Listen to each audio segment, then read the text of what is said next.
Hello students, now KS prelims paper 2 general studies paper 2 discuss ಮಾಡ್ತಾ ಇದ್ವಿ question ಪೇಪರ್ನ ಹಾಗೆ ಮುಂದುವರಿಸೋಣ. ಸೊ ಈಗ ಕ್ವೆಶ್ಚನ್ ನಂಬರ್ 16. ಸೊ 16ನೇ ಪ್ರಶ್ನೆ ಒಂದು ಮ್ಯಾಚ್ ದಿ ಫಾಲೋಯಿಂಗ್ ಕೊಟ್ಟಿದ್ದಾನೆ. ಓಕೆ, ಸೊ ಮ್ಯಾಚ್ ದಿ ಫಾಲೋಯಿಂಗಲ್ಲಿ ಪಟ್ಟಿ 1 ಲಿಸ್ಟ್ 1ನಲ್ಲಿ ಕೆಲವು ಟರ್ಮ್ಸ್ ಕೊಟ್ಟಿದ್ದಾರೆ. ಓಕೆ, ಎಕಾಲಜಿ ಎನ್ವಿರಾನ್ಮೆಂಟ್ ರಿಲೇಟೆಡ್ ಒಂದು ಟಾಪಿಕ್ನ ಮೇಲೆ ಕೆಲವು ಟರ್ಮ್ಸ್ನ ಕೊಡಲಾಗಿದೆ. ಸೊ ಇನ್ನು ಪಟ್ಟಿ 2ರಲ್ಲಿ ಅದರ ಒಂದು ವ್ಯಾಖ್ಯಾನಗಳನ್ನು ಕೊಟ್ಟಿದ್ದಾರೆ. ಸೊ ಪಟ್ಟಿ 1ರಲ್ಲಿರ್ತಕ್ಕಂಥ ಪರಿಸರದ ಮೇಲಿನ ಒಂದು ಪದಗಳೇನಿದೆ ಆ ಪದಗಳಿಗೆ ಸರಿಯಾದ ವ್ಯಾಖ್ಯಾನ ಸೊ ಪಟ್ಟಿ 2ರಲ್ಲಿರುತ್ತೆ, ಅದನ್ನು ಸರಿಯಾಗಿ ಹೊಂದಿಸಬೇಕು. ಸೊ ಇಲ್ಲಿ ಇದಕ್ಕೆ ಲಾಸ್ಟ್ ಪ್ರೀವಿಯಸ್ ಇದರಲ್ಲಿ ನಾವು ಡಿಸ್ಕಸ್ ಮಾಡ್ತಾ ಇದ್ವಿ ecology environment. So that's the most important topic. So ಇದು ಎಲ್ಲ ರೀತಿಯ ಎಕ್ಸಾಮ್ಸಲ್ಲೂ ಸೊ ಇದ್ರ ಮೇಲೆ ಪ್ರಶ್ನೆಗಳು ಬರ್ತಾ ಇರ್ತದೆ. ಅಲ್ಲಿ ಬರ್ತಕ್ಕಂಥ ಒಂದು ಟರ್ಮ್ಸ್ನೆಲ್ಲ ಡೆಫಿನೇಷನ್ಸ್ ನಾವು ಕರೆಕ್ಟಾಗಿ ತಿಳ್ಕೊಂಡಿರಬೇಕು. ಸೊ ಹಾಗೆ ಅಲ್ಲಿ ಬರ್ತಕ್ಕಂಥ ಕೆಲವು ಕಾನ್ಸೆಪ್ಟ್ಸ್ ಇದಿಲ್ಲ.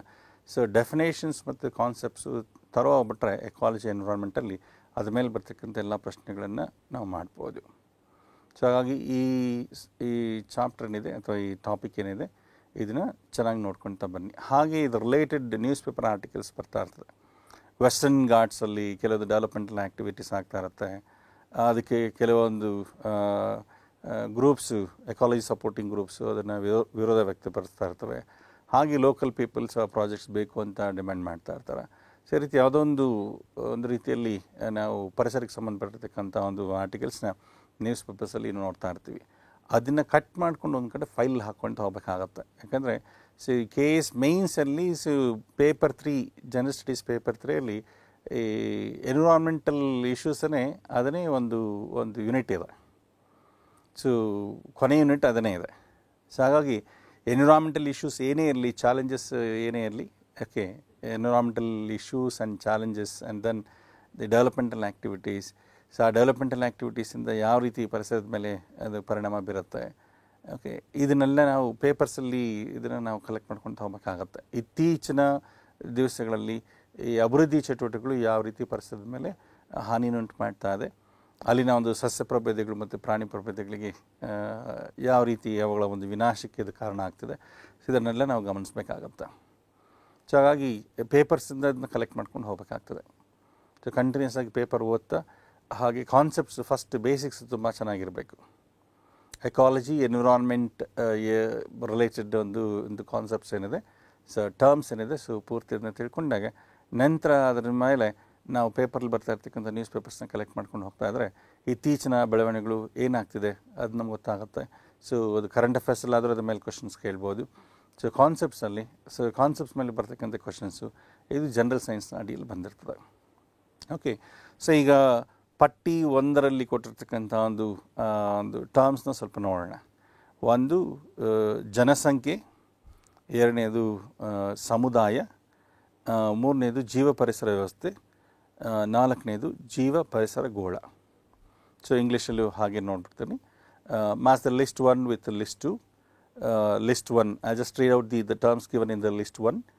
The first one is population, and the second one is community, and the third one is ecosystem, and the fourth one is ecosphere. Okay, so ಈಗ ಪಟ್ಟಿ 2ರಲ್ಲಿ ಕೊಟ್ಟಿರ್ತಕ್ಕಂಥ ಒಂದು ಡೆಫಿನೇಷನ್ಸ್ ಏನಿದೆ, ಮೊದಲನೇ ಪಟ್ಟಿಯಲ್ಲಿರ್ತಕ್ಕಂಥ ಪದಗಳಿಗೆ ಸೊ ಇಲ್ಲಿ ಡೆಫಿನೇಷನ್ಸ್ ಕೊಟ್ಟಿದ್ದಾರೆ. ಆ ಡೆಫಿನೇಷನ್ ಸ್ವಲ್ಪ ನೋಡ್ಬಿಡೋಣ. ಸೊ ಎಲ್ಲ ಓದ್ತೀನಿ, ಅದಾದಮೇಲೆ ಸೊ ಮ್ಯಾಚ್ ಮಾಡ್ತಾ ಹೋಗೋಣ. ಸೊ ಮೊದಲನೇದು ಪಟ್ಟಿ 2ರಲ್ಲಿ ಸೊ ಮೊದಲನೇ ಒಂದು ಡೆಫಿನೇಷನ್ ಈ ಥರ ಇದೆ: ಜಗತ್ತಿನ ಎಲ್ಲ ಜೀವ ಪರಿಸರ ವ್ಯವಸ್ಥೆಗಳನ್ನು ಒಳಗೊಂಡಿರುವ ಭೂಮಿಯ ಒಂದು ಭಾಗ.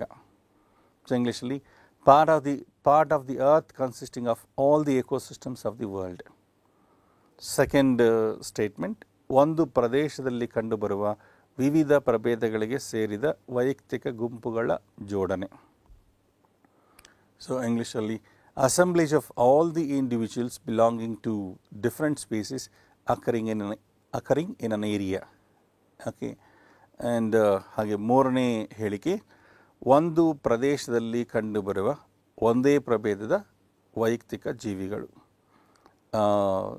ಇಂಗ್ಲೀಷಲ್ಲಿ group of similar individuals belonging to the same species found in an area.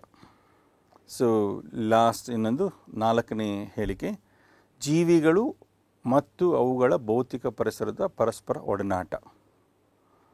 So 4ನೇದಲ್ಲಿ interaction between the living organisms and their physical environmental components. Last one ಇನ್ನೊಂದು 5ನೇ ವಾಕ್ಯನ ಕೂಡ ಕೊಟ್ಟಿದ್ದಾರೆ, ಒಂದು ಎಕ್ಸ್ಟ್ರಾ ಕೊಡಲಾಗಿದೆ. ಸೊ ಅದನ್ನು ನೋಡೋಣ. ಪರಿಸರಾಧಾರಿತ ಜೀವ ವರ್ಗೀಕರಣ. ಸೊ ಇಂಗ್ಲೀಷಲ್ಲಿ classification of organisms based on the type of environment. ಈ ಥರ 5 ಹೇಳಿಕೆಗಳನ್ನ ಪಟ್ಟಿ 2ರಲ್ಲಿ ಕೊಡಲಾಗಿದೆ. ಸೊ ಮೊದಲನೇ ಪಟ್ಟಿಯಲ್ಲಿರ್ತಕ್ಕಂಥ ಒಂದು ಪದಗಳಿಗೆ ಸರಿ ಹೊಂದತಕ್ಕಂಥ ಒಂದು ವ್ಯಾಖ್ಯಾನವನ್ನು, ಡೆಫಿನೇಷನ್ನ ನಾವು ಹೊಂದಿಸಬೇಕಾಗತ್ತೆ. ಸೊ ಫಸ್ಟ್ ಜನಸಂಖ್ಯೆ ಅಂದರೆ ಏನು?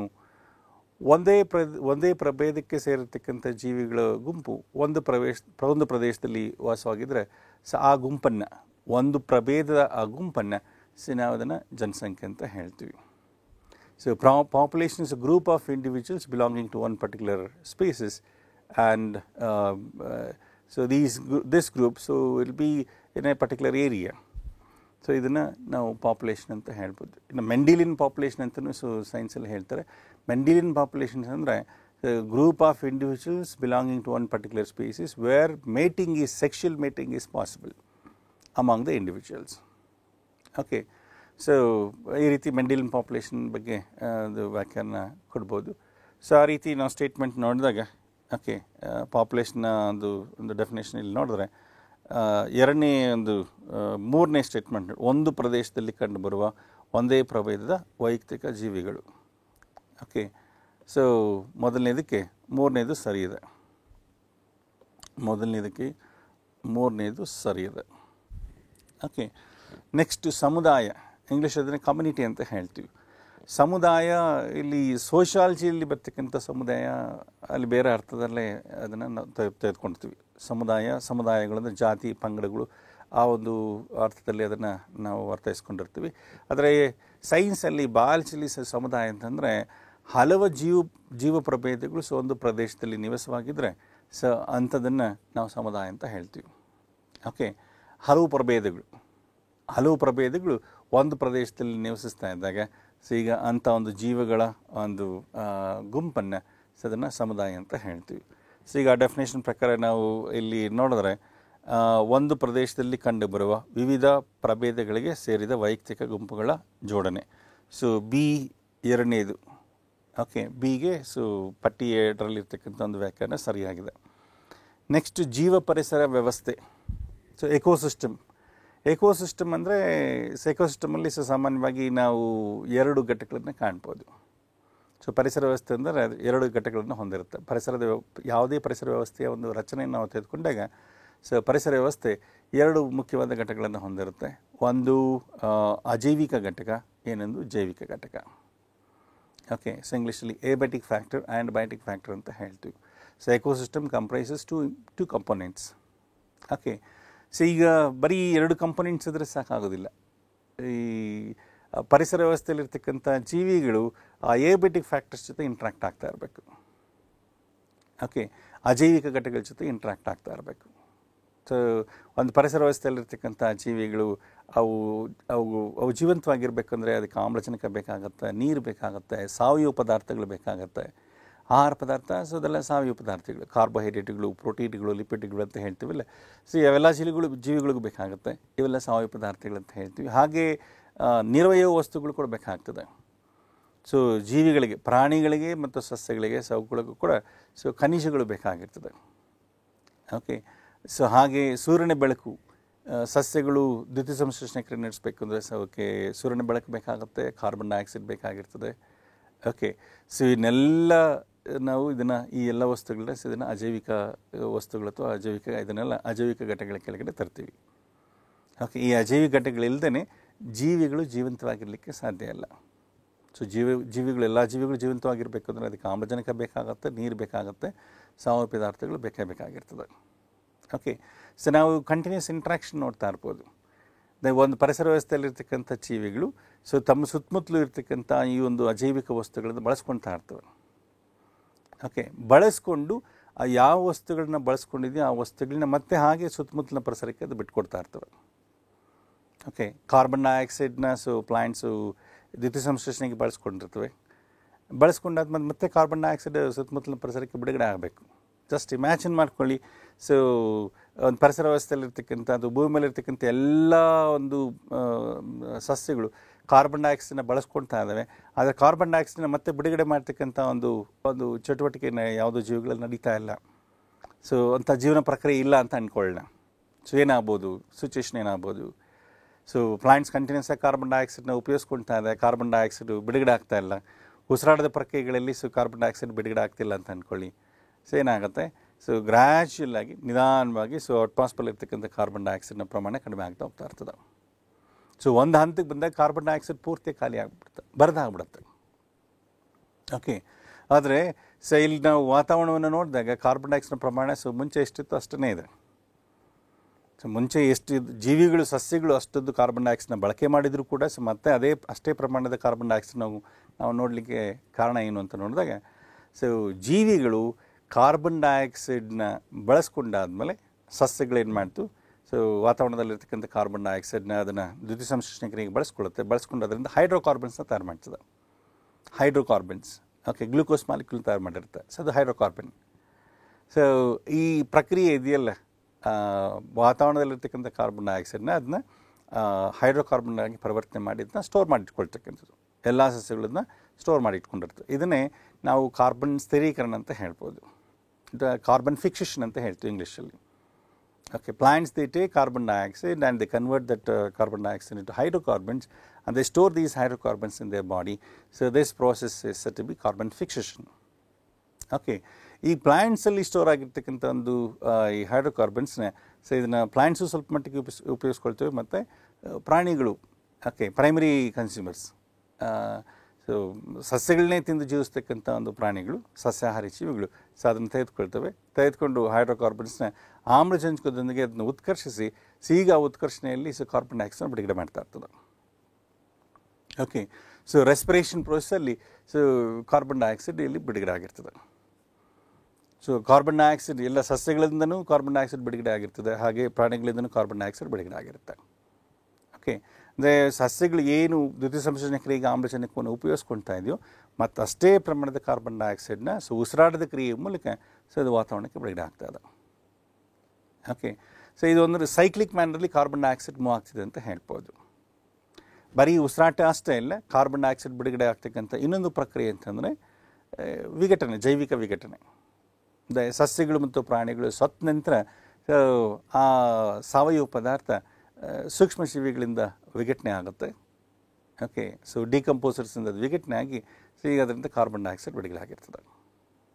ಓಕೆ, ಕಾರ್ಬನ್ ಡೈಆಕ್ಸೈಡ್ ವಾತಾವರಣದಲ್ಲಿರ್ತಕ್ಕಂಥ ಕಾರ್ಬನ್ ಡೈಆಕ್ಸೈಡ್ ಸಸ್ಯಗಳಲ್ಲಿ ಬಂತು, ಸಸ್ಯಗಳಲ್ಲಿ ಇದರ ಒಂದು ಸ್ಥಿರೀಕರಣ ಉಂಟಾಯಿತು. ನಂತರ ಸಸ್ಯಗಳು, ಪ್ರಾಣಿಗಳು ಅದನ್ನು ಬಳಸಿ ಅದರಿಂದ ಕಾರ್ಬನ್ ಡೈಆಕ್ಸೈಡ್ ಮತ್ತೆ ಬಿಡುಗಡೆ ಮಾಡ್ತಾ ಇರ್ತವೆ. ಅದೇ ಸಸ್ಯಗಳು ಮತ್ತು ಪ್ರಾಣಿಗಳು ಸತ್ತ ನಂತರ ಅವುಗಳ ವಿಘಟನೆಯಿಂದ ಕೂಡ ಮತ್ತೆ ಕಾರ್ಬನ್ ಡೈಆಕ್ಸೈಡ್ ವಾತಾವರಣಕ್ಕೆ ಬಿಡುಗಡೆ ಆಗ್ತಾ ಇರ್ತದೆ. ಹಾಗಾಗಿ ಕಾರ್ಬನ್ ಡೈಆಕ್ಸೈಡ್ನ ಒಂದು ಪ್ರಮಾಣ ವಾತಾವರಣದಲ್ಲಿ ಕಡಿಮೆ ಆಗಲಿಕ್ಕೆ ಆಗೋದಿಲ್ಲ. ಇಲ್ಲಿ ನಾವು ಇಂಟ್ರಾಕ್ಷನ್ ಎರಡು ಕಡೆ ನೋಡ್ತಾ ಇದ್ವಿ. ಓಕೆ, ಸುತ್ತಮುತ್ತಲು ಜೀವಿಗಳ ಸುತ್ತಮುತ್ತಲು ಇರ್ತಕ್ಕಂಥ ಒಂದು ಪರಿಸರದಿಂದ ಕೆಲವು ಅಜೈವಿಕ ಅಂಶಗಳು ಅದರ ಒಂದು ಬಳಕೆ ಆಗ್ತಾ ಇದೆ. ಹಾಗೆ ಆ ಪರಿಸರ ವ್ಯವಸ್ಥೆಯಲ್ಲಿರ್ತಕ್ಕಂಥ ಜೀವಿಗಳಲ್ಲಿ ನಡೀತಕ್ಕಂಥ ಒಂದು ಜೈವಿಕ ಪ್ರಕ್ರಿಯೆಗಳಿಂದ, ಓಕೆ, ಜೈವಿಕ ಪ್ರಕ್ರಿಯೆಗಳಂದರೆ ಈಗ ನಾನು ರೆಸ್ಪಿರೇಷನ್, ಉಸಿರಾಟ ಒಂದು ಜೈವಿಕ ಪ್ರಕ್ರಿಯೆ. ಓಕೆ, ಹಾಗೆ ವಿಘಟನೆ, ಇದು ಕೂಡ ಒಂದು ಜೈವಿಕ ಪ್ರಕ್ರಿಯೆ. ಈ ಎರಡೂ ಪ್ರಕ್ರಿಯೆಗಳಿಂದ ಕಾರ್ಬನ್ ಡೈಆಕ್ಸೈಡ್ ಬಿಡುಗಡೆ ಆಗ್ತಾ ಇದೆ.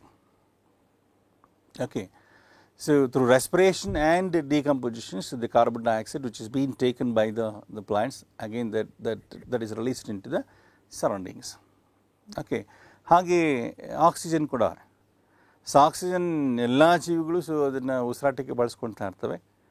ಅದೇ ಸಸ್ಯಗಳಲ್ಲಿ ದ್ಯುತಿ ಸಂಶ್ಲೇಷಣೆ ಪ್ರಕ್ರಿಯೆ ನಡೀಬೇಕಾದಾಗ ಆಮ್ಲಜನಕ ಬಿಡುಗಡೆ ಆಗ್ತಾ ಇರುತ್ತೆ. ಓಕೆ, ಎಷ್ಟು ಪ್ರಮಾಣದ ಆಮ್ಲಜನಕ ಜೀವಿಗಳು ಅದನ್ನು ಬಳಸ್ಕೊಳ್ತಾ ಇದೆಯೋ ಅಷ್ಟೇ ಪ್ರಮಾಣದ ಆಮ್ಲಜನಕವನ್ನು ಮತ್ತೆ ದ್ಯುತಿ ಸಂಶ್ಲೇಷಣೆ ಕ್ರಿಯೆ ಎಂಬ ಒಂದು ಜೈವಿಕ ಪ್ರಕ್ರಿಯೆಯಿಂದ ವಾತಾವರಣಕ್ಕೆ ಅದನ್ನು ಬಿಡುಗಡೆ ಮಾಡ್ತಾ ಇದ್ದಾವೆ. ಓಕೆ, ಟೂ ವೇ ಇಂಟ್ರಾಕ್ಷನ್ ಅಂತ ಹೇಳ್ಬೋದು. You can see two way interaction between biotic and abiotic components. The living things, they use the elements, the substances which are present in the present around their surroundings, Okay, and they release the same kind of elements or the substances into their surroundings through through the biological processes. Okay, ಜೈವಿಕ ಪ್ರಕ್ರಿಯೆಗಳಿಂದ, ಜೀವಿಗಳು ನಡೀತಕ್ಕಂಥ ಜೈವಿಕ ಪ್ರಕ್ರಿಯೆಗಳಿಂದ so ಅವು ಬಳಸ್ಕೊಂಡಿರ್ತಕ್ಕಂಥ ವಸ್ತುಗಳನ್ನ ಮತ್ತೆ ವಾತಾವರಣಕ್ಕೆ, ಸುತ್ತಮುತ್ತಲ ಪರಿಸರಕ್ಕೆ ಬಿಡುಗಡೆ ಮಾಡ್ತಾ ಇರ್ತದೆ. ಸೊ ಹಾಗಾಗಿ ನಾವು ನಿರಂತರ ಒಂದು ಒಡನಾಟವನ್ನೇ ಕಾಣ್ಬೋದು. ಓಕೆ, ಅಜೈವಿಕ ಒಂದು ಪರಿಸರಕ್ಕೂ ಸೊ ಜೈವಿಕ ಒಂದು ಪರಿಸರ ವ್ಯವಸ್ಥೆಯಲ್ಲಿರ್ತಕ್ಕಂಥ ಒಂದು ಜೈವಿಕ ವಸ್ತುಗಳ ನಡುವೆ ನಿರಂತರ ಒಡನಾಟವನ್ನು ನಾವು ಕಾಣ್ಬೋದು. ಓಕೆ, ಈ ನಿರಂತರ ಒಡನಾಟ, ಜೈವಿಕ ಮತ್ತು ಅಜೈವಿಕ ವಸ್ತುಗಳ ಒಂದು ನಿರಂತರ ಒಡನಾಟವನ್ನು ಅಧ್ಯಯನ ಮಾಡ್ತಕ್ಕಂಥ ಒಂದು ಅಧ್ಯಯನ ವಿಭಾಗವೇ ಅದೇ ಪರಿಸರ ಶಾಸ್ತ್ರ ಅಂತ ಹೇಳ್ಬೋದು. ಅದನ್ನೇ ಎಕೋಸಿಸ್ಟಮ್ ಅಂತ ಹೇಳ್ತೀವಿ, ಪರಿಸರ ವ್ಯವಸ್ಥೆ ಅಂತ ಹೇಳ್ತೀವಿ. ಓಕೆ, ಸೊ ಈ ಡೆಫಿನೇಷನ್ ಆಫ್ ಕೋರ್ಸ್ ಎಲ್ಲಿದೆ, ನಾಲ್ಕನೇ ಡೆಫಿನೇಷನ್ ನೋಡಿ, ಜೀವ ಪರಿಸರ ವ್ಯವಸ್ಥೆ. ಸೊ ಅದಕ್ಕೆ ಜೀವಿಗಳು ಮತ್ತು ಅವುಗಳ ಭೌತಿಕ ಪರಿಸರದ ಪರಸ್ಪರ ಒಡನಾಟ ಅಂತಿದೆ. ಸೊ ಇದು ಕರೆಕ್ಟ್ ಆನ್ಸರ್ ಆಯಿತು. ಓಕೆ, ಸಿಗೆ 4. ನೆಕ್ಸ್ಟು ಲಾಸ್ಟ್ ಒನ್, ಜೀವ ಪರಿಸರ ಗೋಳ. ಸೊ ಇಂಗ್ಲೀಷಲ್ಲಿ ಎಕೋಸ್ಪಿಯರ್ ಅಂತ ಹೇಳ್ತೀವಿ. ಎಕೋಸ್ಪಿಯರ್ ಅಂದರೆ ಲಾರ್ಜರ್ ಏರಿಯಾ ಅಂತ ತೊಗೋಬೇಕಾಗ್ತದೆ. ಸೊ ಈಗ ನಾವು ಲೈಫ್ನ ಸಪೋರ್ಟ್ ಮಾಡ್ತಕ್ಕಂಥ ಒಂದು ಸ್ಪಿಯರ್ಸ್ ನಾವು ಭೂಮಿ ಮೇಲೆ ನೋಡ್ತೀವಿ. ಲೈಫ್ನ ಸಪೋರ್ಟ್ ಮಾಡ್ತಕ್ಕಂಥದ್ದು ಯಾವುದು? Lithosphere, hydrosphere and then atmosphere. Okay, ಈ 3 spheres it has made the living things conducive. So it has created a conducive atmosphere for the living things to live on the earth. ಜೀವಿಗಳು ಭೂಮಿ ಮೇಲೆ ಜೀವಿಸಲಿಕ್ಕೆ ಇವು ಒಂದು ಪೂರಕ ಒಂದು ವಾತಾವರಣ ಕಲ್ಪಿಸ್ಕೊಟ್ಟಿದೆ ಅಂತ ಹೇಳ್ಬೋದು. ಓಕೆ, ಎಕೋಸ್ಪಿಯರ್ ಅಂತಂದರೆ ಪರಿಸರ ವ್ಯವಸ್ಥೆಗಳಿರ್ತಕ್ಕಂಥ ಒಂದು ಭೂಮಿಯ ಭಾಗ ಅಂತ ಹೇಳ್ಬೋದು. ಸೊ ಹಲವು ಪರಿಸರ ವ್ಯವಸ್ಥೆಗಳಿರ್ತಕ್ಕಂಥ ಒಂದು ಭೂಮಿಯ ಭಾಗವನ್ನು ಅದನ್ನು ಒಂದು ಎಕೋಸ್ಪಿಯರ್ ಅಂತ ಹೇಳ್ತೀವಿ. ಲಾರ್ಜರ್ ಏರಿಯಾ ತೆಗೆದುಕೋಬೇಕಾಗತ್ತೆ. ಓಕೆ, ಸೊ ಆ ರೀತಿ ನಾವು ತಗೊಂಡಾಗ ಇಲ್ಲಿ ಲಾಸ್ಟ್ ಒನ್ ಪರಿಸರ ಆಧಾರಿತ ಜೀವ ವರ್ಗೀಕರಣ ಇಲ್ಲ, ಕ್ಲಾಸಿಫಿಕೇಷನ್ಗೆ ಇದಕ್ಕೂ ಸಂಬಂಧನೇ ಇಲ್ಲ. ಸೊ ಕ್ಲಾಸಿಫಿಕೇಷನ್ ಅಂದರೆ ಟ್ಯಾಕ್ಸಾನಮಿ ಅಂತ ಹೇಳ್ತೀವಿ.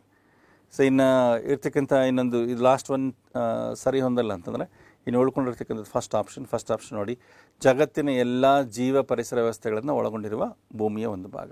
ಸೊ ಇದು ಕರೆಕ್ಟ್ ಆಗಿದೆ. Okay, for ecosphere the correct definition is part of the earth consisting of all the ecosystems of the world. So ಈ ಥರ ನಾವು ಇದನ್ನು ಹೊಂದಿಸಿದ್ದೀವಿ. ಸೊ ಕರೆಕ್ಟ್ ಕೋಡನ್ನು ನೋಡೋಣ. ಸೊ ಇದು ಕರೆಕ್ಟ್ ಕೋಡ್ ತೆಗೆದುಕೊಂಡಾಗ A3. ಓಕೆ, A3 ಇರ್ತಕ್ಕಂಥ ಒಂದಿದೆ, ಲಾಸ್ಟ್ ಒನ್. ಓಕೆ, ಮಿಕ್ಕಿದ್ದು ಯಾವುದೂ ಇಲ್ಲ. ಸೊ ನಿಮಗೆ ಜಸ್ಟ್ ಲಾಸ್ಟ್ ಒಂದು ಗೊತ್ತಾದ್ರೂ ಸಾಕು, ಇಲ್ಲ ಆನ್ಸರ್ ಈಸಿಯಾಗಿ ಹೊಡೆದ್ಬಿಡ್ಬೋದು. ಓಕೆ, ಫಸ್ಟ್ ಈ ಥರ ಮ್ಯಾಚ್ ದಿ ಫಾಲೋಯಿಂಗ್ ಕ್ವೆಶನ್ಸ್ ಬಂದಾಗ ನಿಮಗೆ ಲಿಸ್ಟ್ ಎ ಮತ್ತು ಲಿಸ್ಟ್ ಬಿಯಲ್ಲಿ ಕೊಟ್ಟಿರ್ತಕ್ಕಂಥದ್ದು ನಿಮಗೆ ಎಷ್ಟು ಗೊತ್ತಿದೆ ಫಸ್ಟ್ ಅವ್ರನ್ನ ನೋಡ್ಬಿಡಿ. 4ರಲ್ಲಿ ನಿಮ್ಗೆ ಒಂದು ಗೊತ್ತಿದೆ, ಸೊ ಒಂದನ್ನೇ ಕರೆಕ್ಟಾಗಿ ನೋಡಿ. ಆ ಒಂದು ಕೊಟ್ಟಿರ್ತಕ್ಕಂಥ ಒಂದು ಆನ್ಸರ್ ಕೇಸಲ್ಲಿ ಅಲ್ಲಿ ಯಾವುದಿದೆ ಅಂತ ನೋಡ್ಕೊಂಡಿರಿ. ಓಕೆ, 4ರಲ್ಲಿ 2ರಲ್ಲಿ ನಿಮಗೆ ಸಿಕ್ಕಿರ್ತಕ್ಕಂಥ ಆನ್ಸರ್ 2 ಚಾಯ್ಸಲ್ಲಿ ಇರ್ಬೋದು, ಅಥವಾ ಒಂದೇ ಚಾಯ್ಸಲ್ಲಿ ಸಿಕ್ಬಿಟ್ರೆ ಮಿಕ್ಕಿದ್ದು ನೀವು ನೋಡೋದೇ ಬೇಕಾಗಿರಲ್ಲ. ಓಕೆ, ಕೆಲವು ಸಂದರ್ಭದಲ್ಲಿ 2ರಲ್ಲಿ ಇರುತ್ತೆ, ಆ ಟೈಮಲ್ಲಿ 2ನೇದಕ್ಕೆ ಇನ್ನೊಂದಕ್ಕೆ ಹುಡುಕಬೇಕು. ಓಕೆ, 2 ಕರೆಕ್ಟಾಗಿ ಮ್ಯಾಚ್ ಆಗ್ತಿದೆ ಅಂತಂದರೆ ನೀವು ಕೋಡ್ನ ಕರೆಕ್ಟಾಗಿ ನೀವು ಚೂಸ್ ಮಾಡ್ಬೋದು. ಸೊ ಈಗ ಡಿ ಆನ್ಸರಲ್ಲಿ okay, A4, B2, C1. Okay, then C4 and then D1. Okay, so ಇದು correct one. Okay, so next ಕ್ವೆಶನ್ಗೆ ಹೋಗೋಣ. 17ನೇ ಪ್ರಶ್ನೆ. ಸೊ 17ನೇ ಪ್ರಶ್ನೆ ಇಲ್ಲಿ ವರ್ಮಿ ಕಾಂಪೋಸ್ಟ್ ಬಗ್ಗೆ ಇದೆ. ಎರೆ ಗೊಬ್ಬರ ತಯಾರಿಕೆಗೆ ಬಳಕೆ ಆಗುವ ಎರೆಹುಳುಗಳು. ಎರೆ ಗೊಬ್ಬರ ತಯಾರು ಮಾಡಬೇಕಾದಾಗ ನಾವು ಎರೆಹುಳುಗಳನ್ನ ಬಳಸ್ತಿರ್ತೀವಲ್ಲ, ಅಲ್ಲಿ ಯಾವ ಎರೆಹುಳುಗಳು, ಯಾವ ಪ್ರಭೇದ ಎರೆಹುಳುಗಳು ಅಲ್ಲಿ ಬಳಕೆ ಮಾಡಲಾಗತ್ತೆ ಅಂತ ಹೇಳ್ಬಿಟ್ಟು ಪ್ರಶ್ನೆ ಕೇಳ್ತಾ ಇದ್ದಾರೆ. ಸೊ ಕೊಟ್ಟಿರ್ತಕ್ಕಂಥ 4 ಆಪ್ಷನ್ಸಲ್ಲಿ ಆ ಹೆಸರುಗಳು ನೋಡಿ ಅದು ಎರೆಹುಳುಗಳ ಅಲ್ವಾ ಅಂತ ನಾವು ಡಿಸೈಡ್ ಮಾಡಿದ್ರೆ ನಮಗೆ ಆನ್ಸರ್ ಸಿಗುತ್ತೆ. ಓಕೆ, ಸೊ ಅಲ್ಲಿ ಕೊಟ್ಟಿರ್ತಕ್ಕಂಥ ಹೆಸರುಗಳಲ್ಲಿ 4 ಹೆಸರುಗಳು ಎರೆಹುಳುಗಳ ಹೆಸರುಗಳು ಯಾರೂ ಕೊಡೋಕ್ಕೆ ಹೋಗಿರೋದಿಲ್ಲ. ಸೊ 4ರಲ್ಲಿ 2 ಬೇರೆ ಯಾವುದೋ ಹೆಸರುಗಳು ಕೊಟ್ಟಿರ್ತಾರೆ. ಅಂದರೆ ಎರೆಹುಳ ಇದಕ್ಕೆ ಸೇರ್ದೇ ಇರ್ತಕ್ಕಂಥ 2 ಹೆಸರುಗಳು ಬೇರೆ ಕೊಟ್ಟಿರ್ತಾರೆ. ಅಂಥದ್ದನ್ನೇ ನೀವು ರೆಕಗ್ನೈಸ್ ಮಾಡಿ ಈಸಿಗೆ ಎಲಿಮಿನೇಟ್ ಮಾಡ್ಬೋದು. ಸೊ ನೋಡೋಣ, ಇದರಲ್ಲಿ ಕೊಟ್ಟಿರ್ತಕ್ಕಂಥ ಆನ್ಸರ್ಸ್ ನೋಡೋಣ. ಸೊ ನನಗೆ ಈ 4 ಆಪ್ಷನ್ಸಲ್ಲಿ ಲಾಸ್ಟ್ ಒನ್ ನೋಡಿ. ಓಕೆ, ನೋಡಿದ ತಕ್ಷಣವೇ ನೀವು ಹೇಳ್ಬೋದು ಅದು ಆನ್ಸರ್ ಅಲ್ಲ ಅಂತ ಹೇಳ್ಬಿಟ್ಟು. ಪ್ಲಾಟಿ ಹೆಲ್ಮಂತಿಸ್. ಓಕೆ, ಪ್ಲಾಟಿ ಹೆಲ್ಮಂತಿಸ್ ಅಂದರೆ ಕನ್ನಡದಲ್ಲಿ ಚಪ್ಪಟೆ ಹುಳುಗಳಂತ ಹೇಳ್ತೀವಿ. ಎರೆಹುಳ ತೆಗೆದುಕೊಂಡ್ರೆ ಎರೆಹುಳ ಇದು ವಲಯವಂತುಗಳ ವಂಶಕ್ಕೆ ಬರುತ್ತೆ. ವಲಯವಂತುಗಳು. ಓಕೆ, ವಂಶ ವಲಯವಂತುಗಳು. ಸೊ ಇಂಗ್ಲೀಷಲ್ಲಿ ಅನಿಲಿಡಾ ಅಂತ ಹೇಳ್ತೀವಿ. Annelida. Okay, earthworm belongs to phylum Annelida. So ವಲಯವಂತುಗಳಂತ ಯಾಕೆ ಇದನ್ನು ಕರೀತಾರೆ? ಇವುಗಳ ದೇಹದ ರಚನೆ ನೀವು ಗಮನಿಸಿದಾಗ ಸೊ ದೇಹ ಪೂರ್ತಿ ಒಳಭಾಗದಲ್ಲಿ ಈ ಥರ ಏನು ಪಾರ್ಟಿಷನ್ಸ್ನ ಕಾಣ್ಬೋದು. ಓಕೆ, ಒಳಭಾಗದಲ್ಲಿ ಪಾರ್ಟಿಷನ್ಸ್. ಓಕೆ, ಸೊ ಇದು ಪಾರ್ಟಿಷನ್ಸ್ ಆಗಿರೋದು ಮೇಲ್ಭಾಗದಲ್ಲಿ ಸೊ ಒಂದು ರಿಂಗ್ ಥರ ಇರ್ತದೆ. Okay, throughout the body you can see the compartmentalisation the partition. Okay, the whole body is segmented. So these animals, they have segmented body. Okay, so segments ಆಗಿದೆ. So chambers ನೀವು ನೋಡ್ಬೋದು ಒಳಭಾಗದಲ್ಲಿ. So ಆ ಚೇಂಬರ್ಸು ಮೇಲ್ಭಾಗದಲ್ಲಿ ಎಲ್ಲಿ partition ಆಗಿದೆ so ಆ ಮೇಲ್ಭಾಗದಲ್ಲಿ ಒಂದು ರಿಂಗ್ ಇರ್ತದೆ. ಓಕೆ, ಪಾರ್ಟಿಷನ್ ವಾಲ್ ಎಲ್ಲಿದೆಯೋ ಸೊ ಅಲ್ಲಿ ಒಂದು ರಿಂಗ್ ಮೇಲ್ಗಡೆ ಕಾಣ್ತಾ ಇರ್ತೀವಿ. ಸೊ ದೇಹದ ಮೇಲ್ಭಾಗದಲ್ಲಿ ವಲಯಗಳನ್ನು ಹೊಂದಿರತಕ್ಕಂಥ ಜೀವಿಗಳು. ಆ ಅರ್ಥದಲ್ಲೇ ಇದಕ್ಕೆ ವಲಯವಂತುಗಳಂತ ಕರೆದ್ರು. ಸೊ ಇಂಗ್ಲೀಷಲ್ಲಿ ಕೂಡ ಆ್ಯನ್ಯುಲಸ್ ಅಂದರೆ ರಿಂಗ್ ಅಂತ ಅರ್ಥ. ಆ್ಯನ್ಯುಲಸ್ ರಿಂಗ್. ಓಕೆ, ಅದರ ಒಂದು ಬಹುವಚನ ಆ್ಯನ್ಯುಲೈ. ಆ್ಯನ್ಯುಲೈ ಅಂದರೆ ರಿಂಗ್ಸ್ ಅಂತ ಅರ್ಥ. ಎಡಾ ಅಂದರೆ ಬ್ಯಾರಿಂಗ್, ರಿಂಗ್ ಬ್ಯಾರಿಂಗ್ ಅನಿಮಲ್ಸ್ ಅಂತ ಅರ್ಥ. ಅನಿಲಿಡಾ. ಓಕೆ, ಸೊ ದೇಹದ ಮೇಲ್ಭಾಗದಲ್ಲಿ ವಲಯಗಳನ್ನು ಹೊಂದಿರತಕ್ಕಂಥ ಉಂಗುರಗಳನ್ನು ಹೊಂದಿರತಕ್ಕಂಥ ಒಂದು ಜೀವಿಗಳನ್ನು ಒಂದು ಅರ್ಥದಲ್ಲಿ ಇದನ್ನು ತೆಗೆದುಕೊಳ್ಳಲಾಗುತ್ತೆ. ಓಕೆ, ಸೊ ಪೂರ್ತಿ ಬಾಡಿ ಸೆಗ್ಮೆಂಟ್ ಆಗಿರ್ತದೆ. So these animals they have segmented body. So ಈ ಥರ ನಾವು ಚಪ್ಪಟೆ ಹುಳುಗಳಲ್ಲೂ ಕೂಡ ಆ ಥರ ಸೆಗ್ಮೆಂಟ್ಸ್ ನೋಡ್ತೀವಿ, ಬಟ್ ಅದು ನಿಜವಾದ ಒಂದು ಸೆಗ್ಮೆಂಟೇಷನ್ ಅಲ್ಲ. So in case of Platyhelminthes also you can see the segmentation, but that's not a true segmentation. So ಇದನ್ನು ನಾವು ಸೂಡೋ ಮೆಟಾಮರಿಸಮ್ ಅಂತಲೇ ಹೇಳ್ತೀವಿ. ಓಕೆ, ಸೂಡೋ ಅಂದರೆ ಫಾಲ್ಸ್ ಅಂತ ಅರ್ಥ. ಓಕೆ, ಮೆಟಾ ಅಂದರೆ ಮೆಟಾಮರಿಸಮ್, ಸೆಗ್ಮೆಂಟೇಷನ್ ಸೊ ನಾವು ಮೆಟಾಮರಿಸಮ್ ಅಂತ ಹೇಳ್ತೀವಿ. ಮೆಟಾಮೇರ್ ಅಂದರೆ ಸೆಗ್ಮೆಂಟ್. ಓಕೆ, ಮೆಟಾಮೇರ್ ಅಂದರೆ ಸೊ ಒಂದು ಚೇಂಬರ್ನ ಸೊ ಮೆಟಾಮೇರ್ ಅಂತ ಹೇಳ್ತಾರೆ. ಓಕೆ, ಸೊ ಈ ಫಿನಾಮಿನಾನ ಮೆಟಾಮರಿಸಮ್ ಅಂತಲೇ ಹೇಳ್ತೀವಿ. So in case of annelids, you can see true segmentation of the body. So this is to be true eumetamerism. EU. Okay. So true metamerism ಅಂತ ಹೇಳ್ತೀವಿ. Okay, ಆದರೆ ಸೊ ಪ್ಲಾಟಿಯಲ್ಮಿಂಥಸ್ ಅಲ್ಲಿ ಈ ಥರ ಇರೋದಿಲ್ಲ, ಚಪ್ಪಟೆ ಹುಳುಗಳಲ್ಲಿ ಇರೋದಿಲ್ಲ. ಸೊ ಚಪ್ಪಟೆ ಹುಳಕ್ಕೆ ಒಂದು ಉದಾಹರಣೆ ಅಂದರೆ ಲಾಡಿ ಹುಳ. ಓಕೆ, ಲಾಡಿ ಹುಳ ಇದೊಂದು ಗೊಬ್ಬರ ಅಂತ ಏನೂ ಆಗೋದಿಲ್ಲ. ಲಾಡಿ ಹುಳ ನಮ್ಮ ಸಣ್ಣ ಕಾಳಲ್ಲಿರ್ತಕ್ಕಂಥ ಒಂದು ಪರಾವಲಂಬಿ ಜೀವಿ. ಸಣ್ಣ ಕಾಳಿನ ಗೋಡೆಗೆ ಅದು ಅಟ್ಯಾಚ್ ಆಗಿ ಜೀರ್ಣಾಂಗದಲ್ಲಿ ಜೀರ್ಣ ಆಗಿರ್ತಕ್ಕಂಥ ಆಹಾರ ಪದಾರ್ಥವನ್ನು ಅದು ಸೇವಿಸ್ತಾ ಇರ್ತದೆ. ಸೊ ಒಂದು ಪರಾವಲಂಬಿ ಜೀವಿ. ಓಕೆ, ಸೊ ಹಾಗೆ ಅದರಲ್ಲಿ ಇನ್ನು ಲಿವರ್ ಫ್ಲೂಕ್ ಅಂತ ಬರುತ್ತೆ, ಪ್ಲನೇರಿ ಅಂತ ಬರುತ್ತೆ ಈ ಚಪ್ಪಟೆ ಹುಳುಗಳಲ್ಲಿ.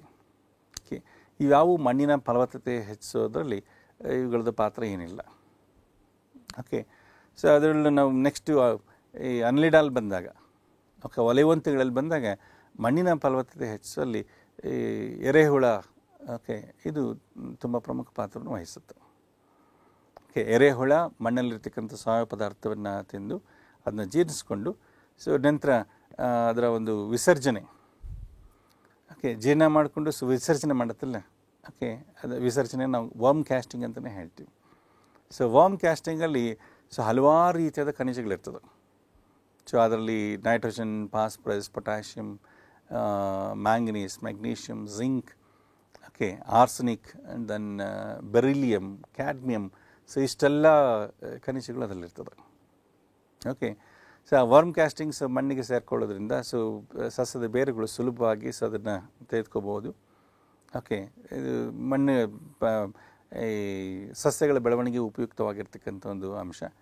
ಇದು ಬರೀ ಸಸ್ಯಗಳಿಗೆ ಬೇಕಾಗಿರ್ತಕ್ಕಂಥ ಒಂದು ಪೋಷಕಾಂಶಗಳನ್ನ ಕೊಡೋದಲ್ಲದೆ ಮಣ್ಣಿನ ಒಳಗಡೆ ಅದು ಬರೋಸ್ನ ಮಾಡಿ, ಓಕೆ, ಬೆಳೆಗಳು ಮಾಡಿ, ಸಣ್ಣ ಸಣ್ಣ ಬೆಳೆಗಳು ಮಾಡಿ ಮಣ್ಣನ್ನು ಸಡಿಲಗೊಳಿಸುತ್ತೆ. ಓಕೆ, ಗಿಡದ ಒಂದು ಬೇರುಗಳು ಅದಕ್ಕೆ ಆಮ್ಲಜನಕ ಸೇವೆ ಮಾಡ್ತಾ ಇರ್ತದೆ, ಮತ್ತು ಬೇರುಗಳು ಆಳಕ್ಕೆ ಹೋಗಲಿಕ್ಕೆ ಇದು ಸಹಾಯ ಮಾಡ್ತಾ ಇರ್ತವೆ. ಯಾವ ಮಣ್ಣು ಸಡಿಲ ಆಗುತ್ತೋ ಬೇರು ಭೂಮಿ ಒಳಗಡೆ ಮತ್ತು ಉದ್ದಕ್ಕೆ ಬೆಳೀಲಿಕ್ಕೆ ಅವಕಾಶ ಆಗುತ್ತೆ. ಆಳಕ್ಕೆ ಹೋಗಲಿಕ್ಕೆ ಅವಕಾಶವನ್ನು ಮಾಡಿಕೊಟ್ಟಿರ್ತವೆ. ಹಾಗಾಗಿ ನಾವು ಎರೆಹುಳುಗಳನ್ನ ಇವನ್ನ ರೈತರ ಮಿತ್ರ ಅಂತಲೇ ಹೇಳ್ತಿರ್ತೀವಿ. ಈ ಎರೆಹುಳುಗಳನ್ನ ಉಪಯೋಗಿಸ್ಕೊಂಡು ಇದನ್ನು ಎರೆಗೊಬ್ಬರನ್ನ ತಯಾರಿಸ್ತಾರೆ. ಓಕೆ, ಸಸ್ಯ ತ್ಯಾಜ್ಯ, ಪ್ರಾಣಿ ತ್ಯಾಜ್ಯ ಪದಾರ್ಥಗಳನ್ನೆಲ್ಲ ಒಂದು ಗುಂಡಿಗೆ ಹಾಕಿ ಎರೆಹುಳುಗಳನ್ನ ಬಿಟ್ಟರೆ ಅದನ್ನು ಆ ಸಾವಯವ ಪದಾರ್ಥವನ್ನು ತಿಂದು ಜೀರ್ಣಿಸ್ಕೊಂಡು ವರ್ಮ್ ಕ್ಯಾಸ್ಟಿಂಗ್ ಹಿಂದೆ ವಿಸರ್ಜನೆ ಮಾಡಿರ್ತಾರಲ್ಲ, ಆ ವಿಸರ್ಜನೆ ಎಲ್ಲ ಪೋಷಕಾಂಶಗಳನ್ನ ಸಸ್ಯಗಳಿಗೆ ಬೇಕಾಗಿರ್ತಕ್ಕಂಥ ಒಂದು ಪೋಷಕಾಂಶಗಳು ಒಳಗೊಂಡಿರ್ತದೆ. ಇದನ್ನು ನಾವು ಕೃಷಿ ಕ್ಷೇತ್ರದಲ್ಲಿ ಬಳಸಿದಲ್ಲಿ ನಾವು ಉತ್ತಮ ಒಂದು ಫಸಲನ್ನು ಪಡೀಲಿಕ್ಕೆ ಸಾಧ್ಯ ಆಗಿರ್ತದೆ.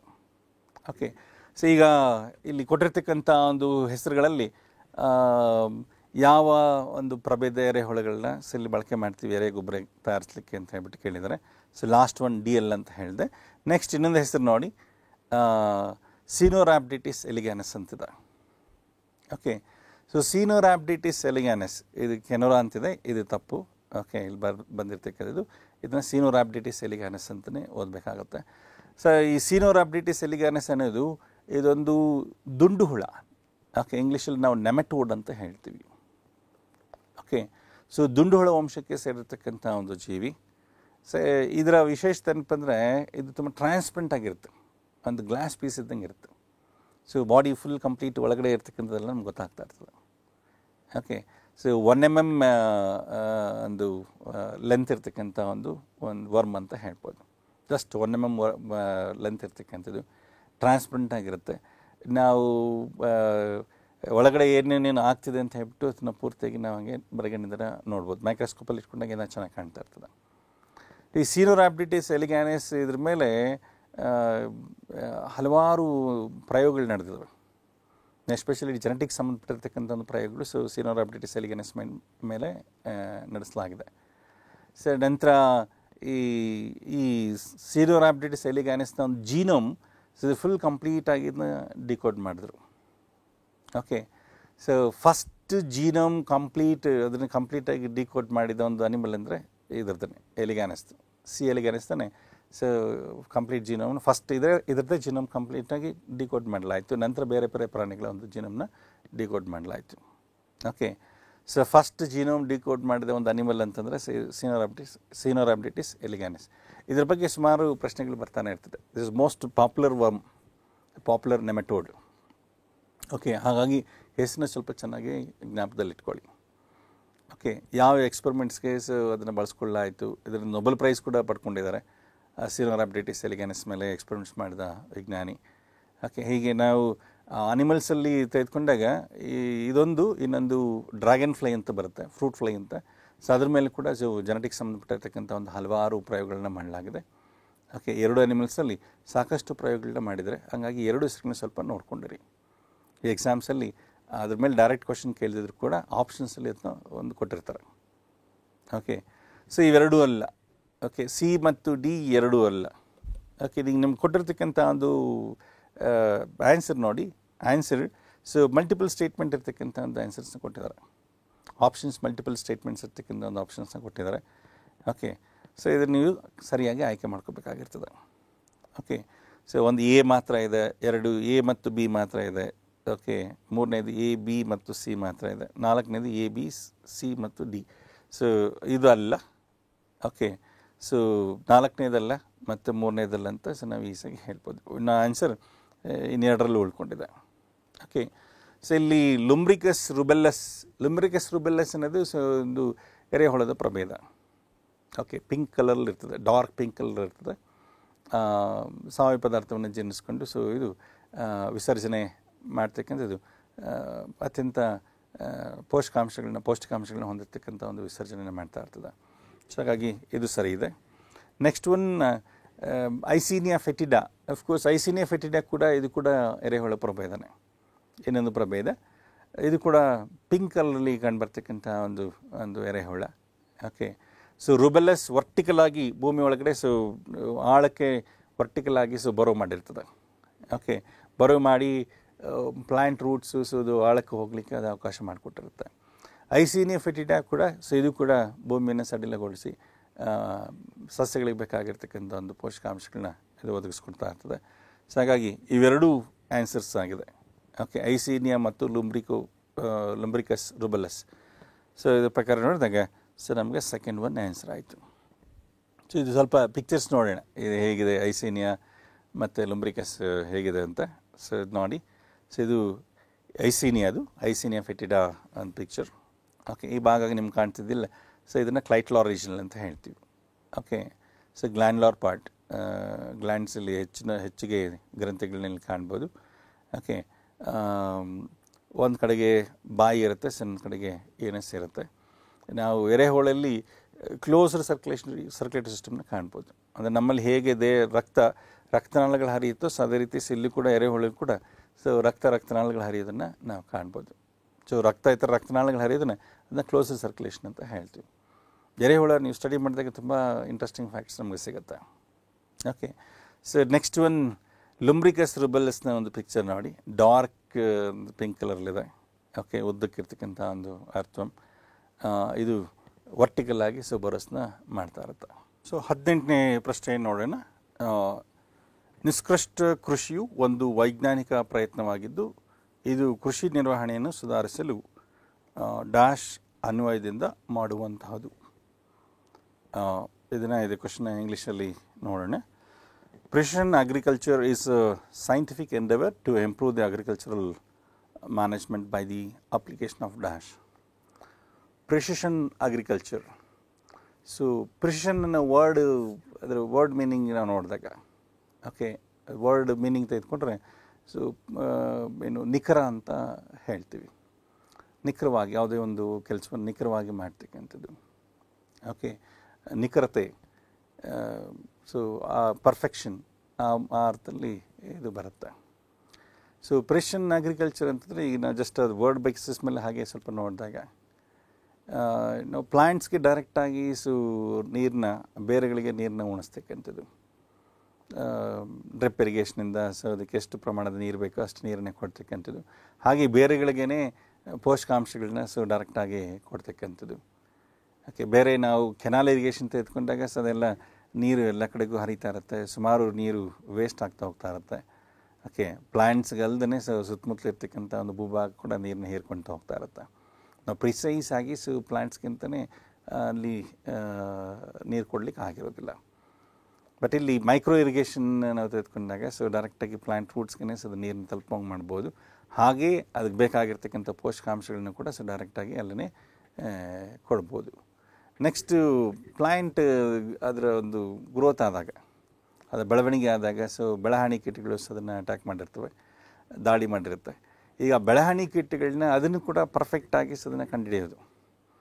ಈಗ ಒಂದು ಕೃಷಿ ಕ್ಷೇತ್ರದಲ್ಲಿ ಎಲ್ಲ ಗಿಡಗಳ ಮೇಲೆ ಈ ಬೆಳೆಹಾನಿ ಕೀಟಗಳು ಒಂದೇ ಪ್ರಮಾಣದಲ್ಲಿ ಇರೋದಿಲ್ಲ.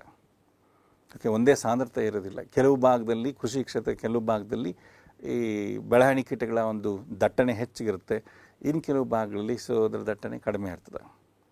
ಸೊ ಇದನ್ನೇ ಈ ಪ್ರಿಸಿಷನ್ ಅಗ್ರಿಕಲ್ಚರ್ ಏನು ಮಾಡ್ತಾರೆ, ಡ್ರೋನ್ಸ್ ಯೂಸ್ ಮಾಡಿಕೊಂಡು ಪೆಸ್ಟ್ ಡೆನ್ಸಿಟಿ ಎಲ್ಲಿ ಜಾಸ್ತಿ ಇದೆಯೋ ಮತ್ತು ಎಲ್ಲಿ ಕಡಿಮೆ ಇದೆ ಅಂತ ಕಂಡುಕೊಳ್ತಾರೆ. ಓಕೆ, ಡ್ರೋನ್ಸಲ್ಲಿ ಕ್ಯಾಮ್ರಾ ಯೂಸ್ ಮಾಡಿ ಪೆಸ್ಟ್ ಡೆನ್ಸಿಟಿಯನ್ನು ನೋಡ್ತಾರೆ. ಆ್ಯಂಡ್ ಅಫ್ಕೋರ್ಸ್ ಅದ್ರಲ್ಲಿ ಬೇರೆ ಬೇರೆ ಥರದ ಕ್ಯಾಮ್ರಾಸ್ ಎಲ್ಲ ಬರುತ್ತೆ. ಹೈಪರ್ ಸ್ಪೆಕ್ಟ್ರಲ್ ಕ್ಯಾಮ್ರಾಸ್ ಅಂತ ಯೂಸ್ ಮಾಡ್ತಾರೆ. ಯೂಸ್ ಮಾಡಿ ಪೆಸ್ಟ್ ಡೆನ್ಸಿಟಿನ ಕಂಡುಕೊಂಡು ನಂತರ ಡ್ರೋನ್ಸಿಂದನೇ ಪೆಸ್ಟಿಸೈಡ್ಸ್ನ ಅಪ್ಲೈ ಮಾಡ್ತಾ ಹೋಗ್ತಾ ಇರ್ತಾರೆ. ಓಕೆ, ಇದು ಹೇಗೆ ಎಲ್ಲಿ ಪೆಸ್ಟ್ ಪಾಪ್ಯುಲೇಷನ್ ಜಾಸ್ತಿ ಇದೆಯೋ ಅಲ್ಲಿ ಹೆಚ್ಚಿನ ಒಂದು ಪೆಸ್ಟಿಸೈಡ್ಸ್ನ ಅಪ್ಲೈ ಮಾಡ್ತಕ್ಕಂಥದ್ದು. ಇನ್ನು ಎಲ್ಲಿ ಯಾವ ಭಾಗದಲ್ಲಿ ಕೃಷಿ ಯಾವ ಭಾಗದಲ್ಲಿ ಈ ಬೆಳೆಹಾನಿ ಕೀಟಗಳು ಇಲ್ಲಿ ಇರೋದಿಲ್ವೋ ಅಂಥ ಕಡೆಗೆ ಅದನ್ನ ಅಪ್ಲೈ ಮಾಡಲಿಕ್ಕೆ ಹೋಗೋದಿಲ್ಲ. ಥರ ಪ್ರಿಸೈಸಾಗಿ ಪ್ರತಿ ಪ್ಲ್ಯಾಂಟ್ಗೂ ಪ್ಲ್ಯಾಂಟ್ ಒಂದು ಡಿಮ್ಯಾಂಡ್ ಏನಿದೆ, ರಿಕ್ವೈರ್ಮೆಂಟ್ಸ್ ಏನಿದೆ, ಅದ್ರ ಪ್ರಕಾರ ಅದಕ್ಕೆ ಕೊಡ್ತಾ ಹೋಗೋದು.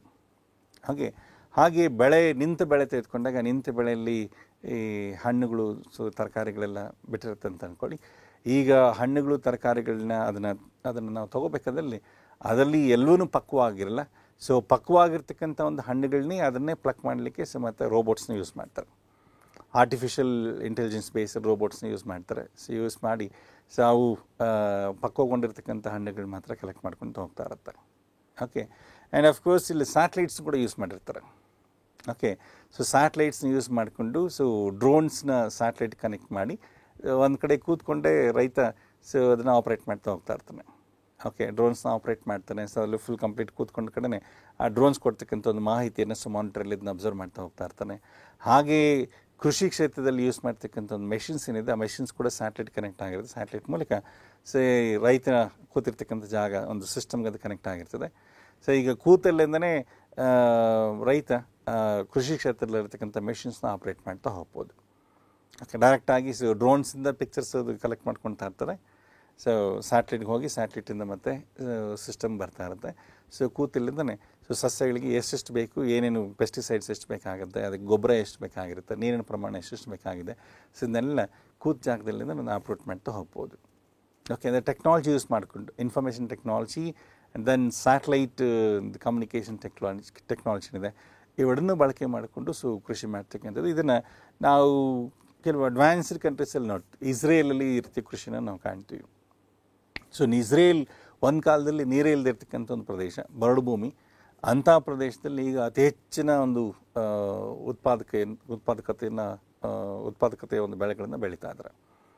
ಓಕೆ, ಪ್ರೊಡಕ್ಟಿವಿಟಿ ಅಲ್ಲಿ ತುಂಬ ಜಾಸ್ತಿ ಇದೆ, ನೀರಿನ ಅಂಶ ತುಂಬ ಕಡಿಮೆ, ಅವ್ರಿಗೆ ಸಿಗ್ತಕ್ಕಂಥ ಕಡಿಮೆ ನೀರಲ್ಲೇ ಅತಿ ಹೆಚ್ಚಿನ ಉತ್ಪಾದನೆ ಅವ್ರು ಮಾಡ್ತಾ ಇದ್ದಾರೆ. ಹಾಗೆ ನಾವು ನೆದರ್ಲ್ಯಾಂಡ್ಸ್, ಸ್ವಿಟ್ಜರ್ಲ್ಯಾಂಡ್ಸಲ್ಲಿ ಅಂತೆಲ್ಲ ನೋಡಿದಾಗ ಅಲ್ಲಿ ಸೂರ್ಯನ ಬೆಳಕು ತುಂಬ ಕಡಿಮೆ ಇರ್ತದೆ. ಸೊ ಅವರು ಕೂಡ ಪಾಲಿ ಹೌಸ್, ಗ್ರೀನ್ ಹೌಸ್ ಅಂತದನ್ನೆಲ್ಲ ಕನ್ಸ್ಟ್ರಕ್ಟ್ ಮಾಡಿ ಆರ್ಟಿಫಿಷಿಯಲ್ ಲೈಟ್ನ ಯೂಸ್ ಮಾಡಿ ಸೊ ಅದರಿಂದ ಉತ್ಪಾದಕತೆ ಅವರು ಹೆಚ್ಚು ಮಾಡ್ಕೊಂಡಿದ್ದಾರೆ. ಸೊ ಈ ರೀತಿ ಟೆಕ್ನಾಲಜಿ ಯೂಸ್ ಮಾಡಿಕೊಂಡು okay information technology and then satellite based communication, okay, and then machines, robots ಇವನ್ನ ಯೂಸ್ ಮಾಡಿಕೊಂಡು ಸೊ ಈ ಕೃಷಿ ಮಾಡ್ತಕ್ಕಂಥ ಒಂದು ವಿಧಾನ ಇದೆಯಲ್ಲ, ಇದನ್ನು ಪ್ರಿಸಿಷನ್ ಅಗ್ರಿಕಲ್ಚರ್ ಅಂತ ಹೇಳ್ತೀವಿ. ಸೊ ಕೃಷಿಯಲ್ಲಿ ಸೊ ಹಲವು ರೀತಿಯ ಒಂದು ಕೃಷಿ ವಿಧಾನಗಳಿದ್ದಾವೆ. ಯಾವುದೇ ರೀತಿ ರಾಸಾಯನಿಕ ವಸ್ತುಗಳನ್ನ ಬಳಸ್ದೇ ಕೃಷಿ ಮಾಡ್ತಕ್ಕಂಥ ಒಂದು ಕೃಷಿ ವಿಧಾನ, ಅದನ್ನು ನಾವು ಏನು ಸಾವಯವ ಕೃಷಿ ವಿಧಾನ ಅಂತ ಹೇಳ್ತೀವಿ. ಓಕೆ, ಆರ್ಗ್ಯಾನಿಕ್ ಫಾರ್ಮಿಂಗ್ ಅಂತ ಹೇಳ್ತೀವಿ. ಇನ್ನು ಭೂಮಿ ಉಳುಮೆ ಮಾಡ್ದೇ ಹಾಗೆ ಸಹಜವಾಗಿ ಹೇಗೆ ನ್ಯಾಚುರಲ್ ಆಗಿ ಹೇಗೆ ಪ್ಲ್ಯಾಂಟ್ಸ್ ಇದೆ, ಪ್ಲ್ಯಾಂಟ್ಸ್ ಮಧ್ಯೆ ನಮ್ಗೆ ಬೇಕಾಗಿರ್ತಕ್ಕಂಥ ಒಂದು ಧಾನ್ಯಗಳನ್ನು ಅಲ್ಲಿ ಹಾಕಿ ಬೆಳೆ ಬೆಳೀತಕ್ಕಂಥದ್ದು, ಇದನ್ನು ಸಹಜ ಕೃಷಿ ಅಂತ ಹೇಳ್ತೀವಿ, ನ್ಯಾಚುರಲ್ ಅಗ್ರಿಕಲ್ಚರ್ ಅಂತಲೇ ಕರಿತೀವಿ. ಓಕೆ, ಹಾಗೆ ಝೀರೋ ಬಡ್ಜೆಟ್ ಬೇಸ್ಡ್ ಒಂದು ಅಗ್ರಿಕಲ್ಚರ್ ಅಂತಲೇ ಇದೆ. ಅಲ್ಲಿರ್ತಕ್ಕಂಥ ಒಂದು ಕೃಷಿ ಕ್ಷೇತ್ರದಲ್ಲಿರ್ತಕ್ಕಂಥ ತ್ಯಾಜ್ಯಗಳನ್ನೇ ಉಪಯೋಗಿಸ್ಕೊಂಡು ಸೊ ಅದನ್ನೇ ಗೊಬ್ಬರವನ್ನಾಗಿ ಮಾಡಿ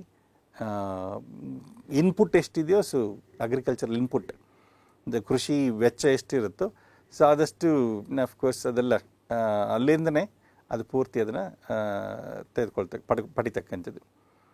ಓಕೆ, ಸೊ ಇನ್ಪುಟ್ ಕಾಸ್ಟ್ ಏನಾಗುತ್ತೋ ಸೊ ಇನ್ಪುಟ್ ಕಾಸ್ಟ್ನ ಫುಲ್ ಅಫ್ಕೋರ್ಸ್ ಅಲ್ಲಿಂದನೇ ಅದನ್ನು ಪೂರ್ತಿಯಾಗಿ ಅದನ್ನ ಪಡ್ಕೊಳ್ತಕ್ಕಂಥದ್ದು. ಸೊ ಈ ರೀತಿ ಹಲವು ರೀತಿಯ ವಿಧಾನಗಳಿದ್ದಾವೆ. ಓಕೆ, ಕೃಷಿ ವಿಧಾನಗಳು. ಇವನ್ನ ನಾವು ಸ್ವಲ್ಪ ಈ ಟರ್ಮ್ಸ್ ಡೆಫಿನೇಷನ್ಸ್ ಏನಿದೆ, ಈ ಡೆಫಿನೇಷನ್ಸ್ ಚೆನ್ನಾಗಿ ಸ್ವಲ್ಪ ತಿಳ್ಕೊಬೇಕಾಗತ್ತೆ. ಓಕೆ, ಒಂದ್ಸಲಿ ಫರ್ಟಿಗೇಷನ್ ಅಂದರೆ ಏನು ಅಂತ ಹೇಳ್ಬಿಟ್ಟು UPSC ಎಕ್ಸಾಮಲ್ಲಿ ಕ್ವಶನ್ ಕೇಳಿದರು. ಓಕೆ, ಸೊ ಈ ಟರ್ಮ್ಸ್ ದ ಡೆಫಿನೇಷನ್ಸ್ ನಾವು ತಿಳ್ಕೊಂಡಾಗ, ಹೊಸ ಟರ್ಮ್ಸ್ ಏನು ಬರ್ತಾ ಇದೆ ಡೆಫಿನೇಷನ್ ನಾವು ತಿಳ್ಕೊಂಡಾಗ ಅದಕ್ಕೆ ಸಂಬಂಧಪಟ್ಟಂಗೆ ಪ್ರಶ್ನೆಯನ್ನು ಕೇಳ್ತಾ ಇರ್ತಾರೆ. ಓಕೆ, ಸೊ ಕೃಷಿ ಇದು ಕೇವಲ ಪ್ರಿಲಿಮ್ಸ್ನಲ್ಲಿ ಕ್ವಶನ್ಸ್ ಕೇಳ್ತಕ್ಕಂಥ ಒಂದು ಏರಿಯಾ ಅಂತಲೇ ಮೈನ್ಸಲ್ಲಿ ಕೂಡ ಬರ್ತಾ ಇರ್ತದೆ. ಓಕೆ, ಮೈನ್ಸಲ್ಲಿ ನೀವು GS ಪೇಪರ್ 3 ಸ್ವಲ್ಪ ನೀವು ಗಮನಿಸ್ತಾರೆ, ಅದರಲ್ಲಿ ಇದೆ ನೋಡಿ. ಓಕೆ, ಸೆಕ್ಷನ್ 2 ಅಲ್ಲಿ ಬರುತ್ತೆ ಇದು. Okay, section 2 advancements in agriculture science ಅಂತಲೇ ಇದೆ. Trends and advancements in agriculture science ಅಂತ ಒಂದು ಬರುತ್ತೆ. ನಿಮಗೆ 4 ಸೈನ್ಸಸ್ ಬರುತ್ತೆ. Trends and advancements in natural science, trends and advancements in life science, and trends and advancements in health science, and the last one is trends and advancements in agriculture science. So ನಿಮಗೆ GS paper section 2 ಅಲ್ಲಿ ಬರ್ತಕ್ಕಂಥ topic ಆಗಿರೋದ್ರಿಂದ so ಕೃಷಿಯಲ್ಲಿ ಬರ್ತಕ್ಕಂಥ ಹೊಸ ಒಂದು ವಿಧಾನಗಳೇನಿದೆ, new technologies in agriculture, ಅದನ್ನು ನೋಡ್ಕೊಳ್ತಾ ಇರಬೇಕು. ನ್ಯೂಸ್ ಪೇಪರ್ಸಲ್ಲಿ ಬರ್ತಾ ಇರುತ್ತೆ, ಅದನ್ನ ನೋಡ್ಕೊಂಡ್ರೆ ಸಾಕು, ತೀರಾ ಹಳೆದಕ್ಕೆಲ್ಲ ಹೋಗೋದು ಬೇಕಾಗಿಲ್ಲ. ಸೊ 2 ವರ್ಷದ ನ್ಯೂಸ್ ಪೇಪರ್ಸಲ್ಲಿ ಯಾವುದು ಹೊಸ ವಿಧಾನಗಳು ಬರ್ತಾ ಇದ್ದಾವೆ, ಅಥವಾ ಬಜೆಟಲ್ಲಿ ಹೊಸ ಕೃಷಿ ವಿಧಾನದ ಬಗ್ಗೆ ಏನಾದರೂ ಡಿಸ್ಕಷನ್ ಆಗಿದ್ರೆ, ಅದಕ್ಕೇನಾದರೂ ಹೊಸದಾಗಿ ಏನಾದರೂ ಅಲಾಟ್ ಮಾಡಿದರೆ. ಓಕೆ, ಸೊ ನೀವು ಇದನ್ನೇ ನೋಡಿರ್ಬೋದು, ಹಿಂದಿನ ಸರ್ಕಾರಗಳು ಇಸ್ರೇಲ್ ಒಂದು ಕೃಷಿ ವಿಧಾನವನ್ನು ನಮ್ಮಲ್ಲಿ ಅಳವಡಿಸ್ಕೊಳ್ಳಲಿಕ್ಕೆ ಸೊ ನಮ್ಮ ರಾಜ್ಯದ ರೈತರನ್ನ ಅಲ್ಲಿಗೆ ಇಸ್ರೇಲ್ಗೆ ಕಳಿಸ್ಕೊಡ್ತಾ ಇದ್ದಾರೆ. ಸರ್ಕಾರದ ವೆಚ್ಚದಿಂದನೇ ಸರ್ ನಾವು ಕಳಿಸ್ಕೊಟ್ಟು ಸೊ ಅಲ್ಲಿ ಅದೆಲ್ಲ ಅವರ ಕೃಷಿ ವಿಧಾನಗಳನ್ನ ಕಲ್ತ್ಕೊಂಡು ಬಂದು ಇಲ್ಲಿ ಮತ್ತೆ ಅದನ್ನು ಅಳವಡಿಸ್ಕೊಳ್ಳಿಕ್ಕಂತಲೇ ಸೊ ನಮ್ಮ ರಾಜ್ಯ ಸರ್ಕಾರ ರೈತರಿಗೆ ಎಲ್ಲ ರೀತಿ ವ್ಯವಸ್ಥೆಯನ್ನು ಮಾಡಿಕೊಡ್ತಾ ಇದೆ. ಓಕೆ, ಸೊ ಹಂಗಾಗಿ ಇವರು ಸ್ವಲ್ಪ ಗಮನಿಸ್ತಾ ಇರಬೇಕಾಗಿರ್ತದೆ. ಓಕೆ, ಸೊ ಇದರ ಪ್ರಕಾರ ನಾವು ನೋಡಿದಾಗ ನಾನು ಹೇಳಿದ ಒಂದು ಡಿಸ್ಕಸ್ ಮಾಡಿದ ಇದ್ರ ಪ್ರಕಾರ ಇಲ್ಲಿ ಕೊಟ್ಟಿರ್ತಕ್ಕಂಥ ಹೇಳಿಕೆ ಯಾವುದು ಸರಿ ಹೊಂದುತ್ತೆ ಅಂತ ನೋಡೋಣ. ಮೊದಲನೇ ಹೇಳಿಕೆ, ಇತ್ತೀಚಿನ ಕೃಷಿ ಸಾಧನಗಳು ಮತ್ತು ಸಲಕರಣೆಗಳ ಬಳಕೆ. ಇತ್ತೀಚಿನ ಕೃಷಿ ಸಾಧನಗಳು ಅಗ್ರಿಕಲ್ಚರ್ ಟೂಲ್ಸ್ ಅಂತ ಹೇಳ್ತಾರೆ. ಸೊ ಟೂಲ್ಸ್ ಈ ಡೆಫಿನೇಷನ್ಗೆ ಬರೋದಿಲ್ಲ. Okay, devices and tools okay ಅಂತ ಹೇಳ್ತಾರೆ. ಈ ಸ್ಟೇಟ್ಮೆಂಟು ಇದಕ್ಕೆ ಸರಿ ಹೊಂದೋದಿಲ್ಲ. ಸೊ ಈಗ ಇಂಗ್ಲೀಷಲ್ಲಿ ಓದ್ತಾರೆ ನೋಡಿ, latest agriculture tools and implements no, this not applicable to the question. Second statement ನೋಡೋಣ, ಉತ್ತಮ ಗುಣಮಟ್ಟದ ಬೀಜ ಬೈರಿಗೆಗಳ ಬಳಕೆ. ಸೊ ಇಂಗ್ಲೀಷಲ್ಲಿ use of good quantity seed drills. ಇಲ್ಲ, ಬರೀ ಸೀಡ್ ಡ್ರಿಲ್ಸ್ ಬಗ್ಗೆನೇ ಈ ಪ್ರಿಸಿಷನ್ ಅಗ್ರಿಕಲ್ಚರ್ ಹೇಳೋದಿಲ್ಲ. ಓಕೆ, ಸೊ ಅದು ಟೆಕ್ನಾಲಜಿ ಹೇಗೆ ಯೂಸ್ ಮಾಡ್ಕೊತೀವಿ ಅದ್ರ ಬಗ್ಗೆ ಹೇಳ್ತಕ್ಕಂಥದ್ದು.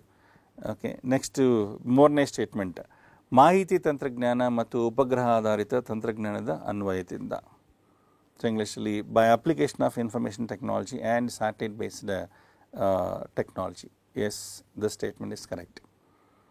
Okay, so precision agriculture is all about the use of information technology and satellite based communication. So ಹಾಗಾಗಿ ಮೂರನೇ ಹೇಳಿಕೆ ಸರಿ ಇದೆ.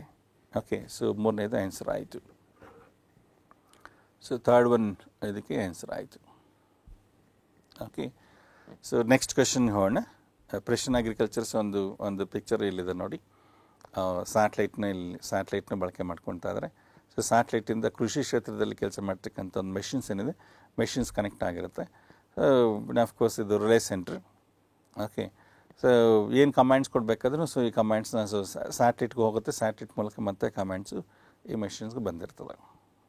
ಓಕೆ, ಹೀಗಾಗಿ ಸೊ ಕೃಷಿ ಕ್ಷೇತ್ರದಲ್ಲಿ ಏನೇನು ಚಟುವಟಿಕೆಗಳಾಗ್ತಾ ಇದೆ ಅದನ್ನೆಲ್ಲ ಕೂತಲ್ಲಿಂದ ಒಂದು ಕಡೆ ಕೂತ್ಕೊಂಡೆ ಅದನ್ನ ಆಪ್ರೇಟ್ ಮಾಡ್ಬೋದು. Okay, so next question, red data book ಎಂಬುದು ಒಂದು ವಿರಳ ಹಾಗೂ ವಿಪತ್ತಿನಲ್ಲಿರುವ ಜಾತಿಗಳು ಡ್ಯಾಶ್ ಲಿಖಿತ ದಾಖಲೆಯಾಗಿದೆ. ರೆಡ್ ಡೇಟಾ ಬುಕ್ ಅನ್ನೋದು so it's a list of organisms which are in different status. Okay, ಬೇರೆ ಬೇರೆ ಒಂದು ಸ್ಥಿತಿಗತಿಗಳಲ್ಲಿರ್ತಕ್ಕಂಥ ಒಂದು ಜೀವಿಗಳ ಒಂದು ಪಟ್ಟಿ ಅಂತ ಹೇಳ್ಬೋದು. ಸೊ ಇದನ್ನು ತಯಾರು ಮಾಡೋದು ಯಾರು, ಈ ಲಿಸ್ಟ್ನ ಸೊ ಇದನ್ನು ತಯಾರು ಮಾಡೋದು IUCN ಅನ್ನೋ ಸಂಸ್ಥೆ.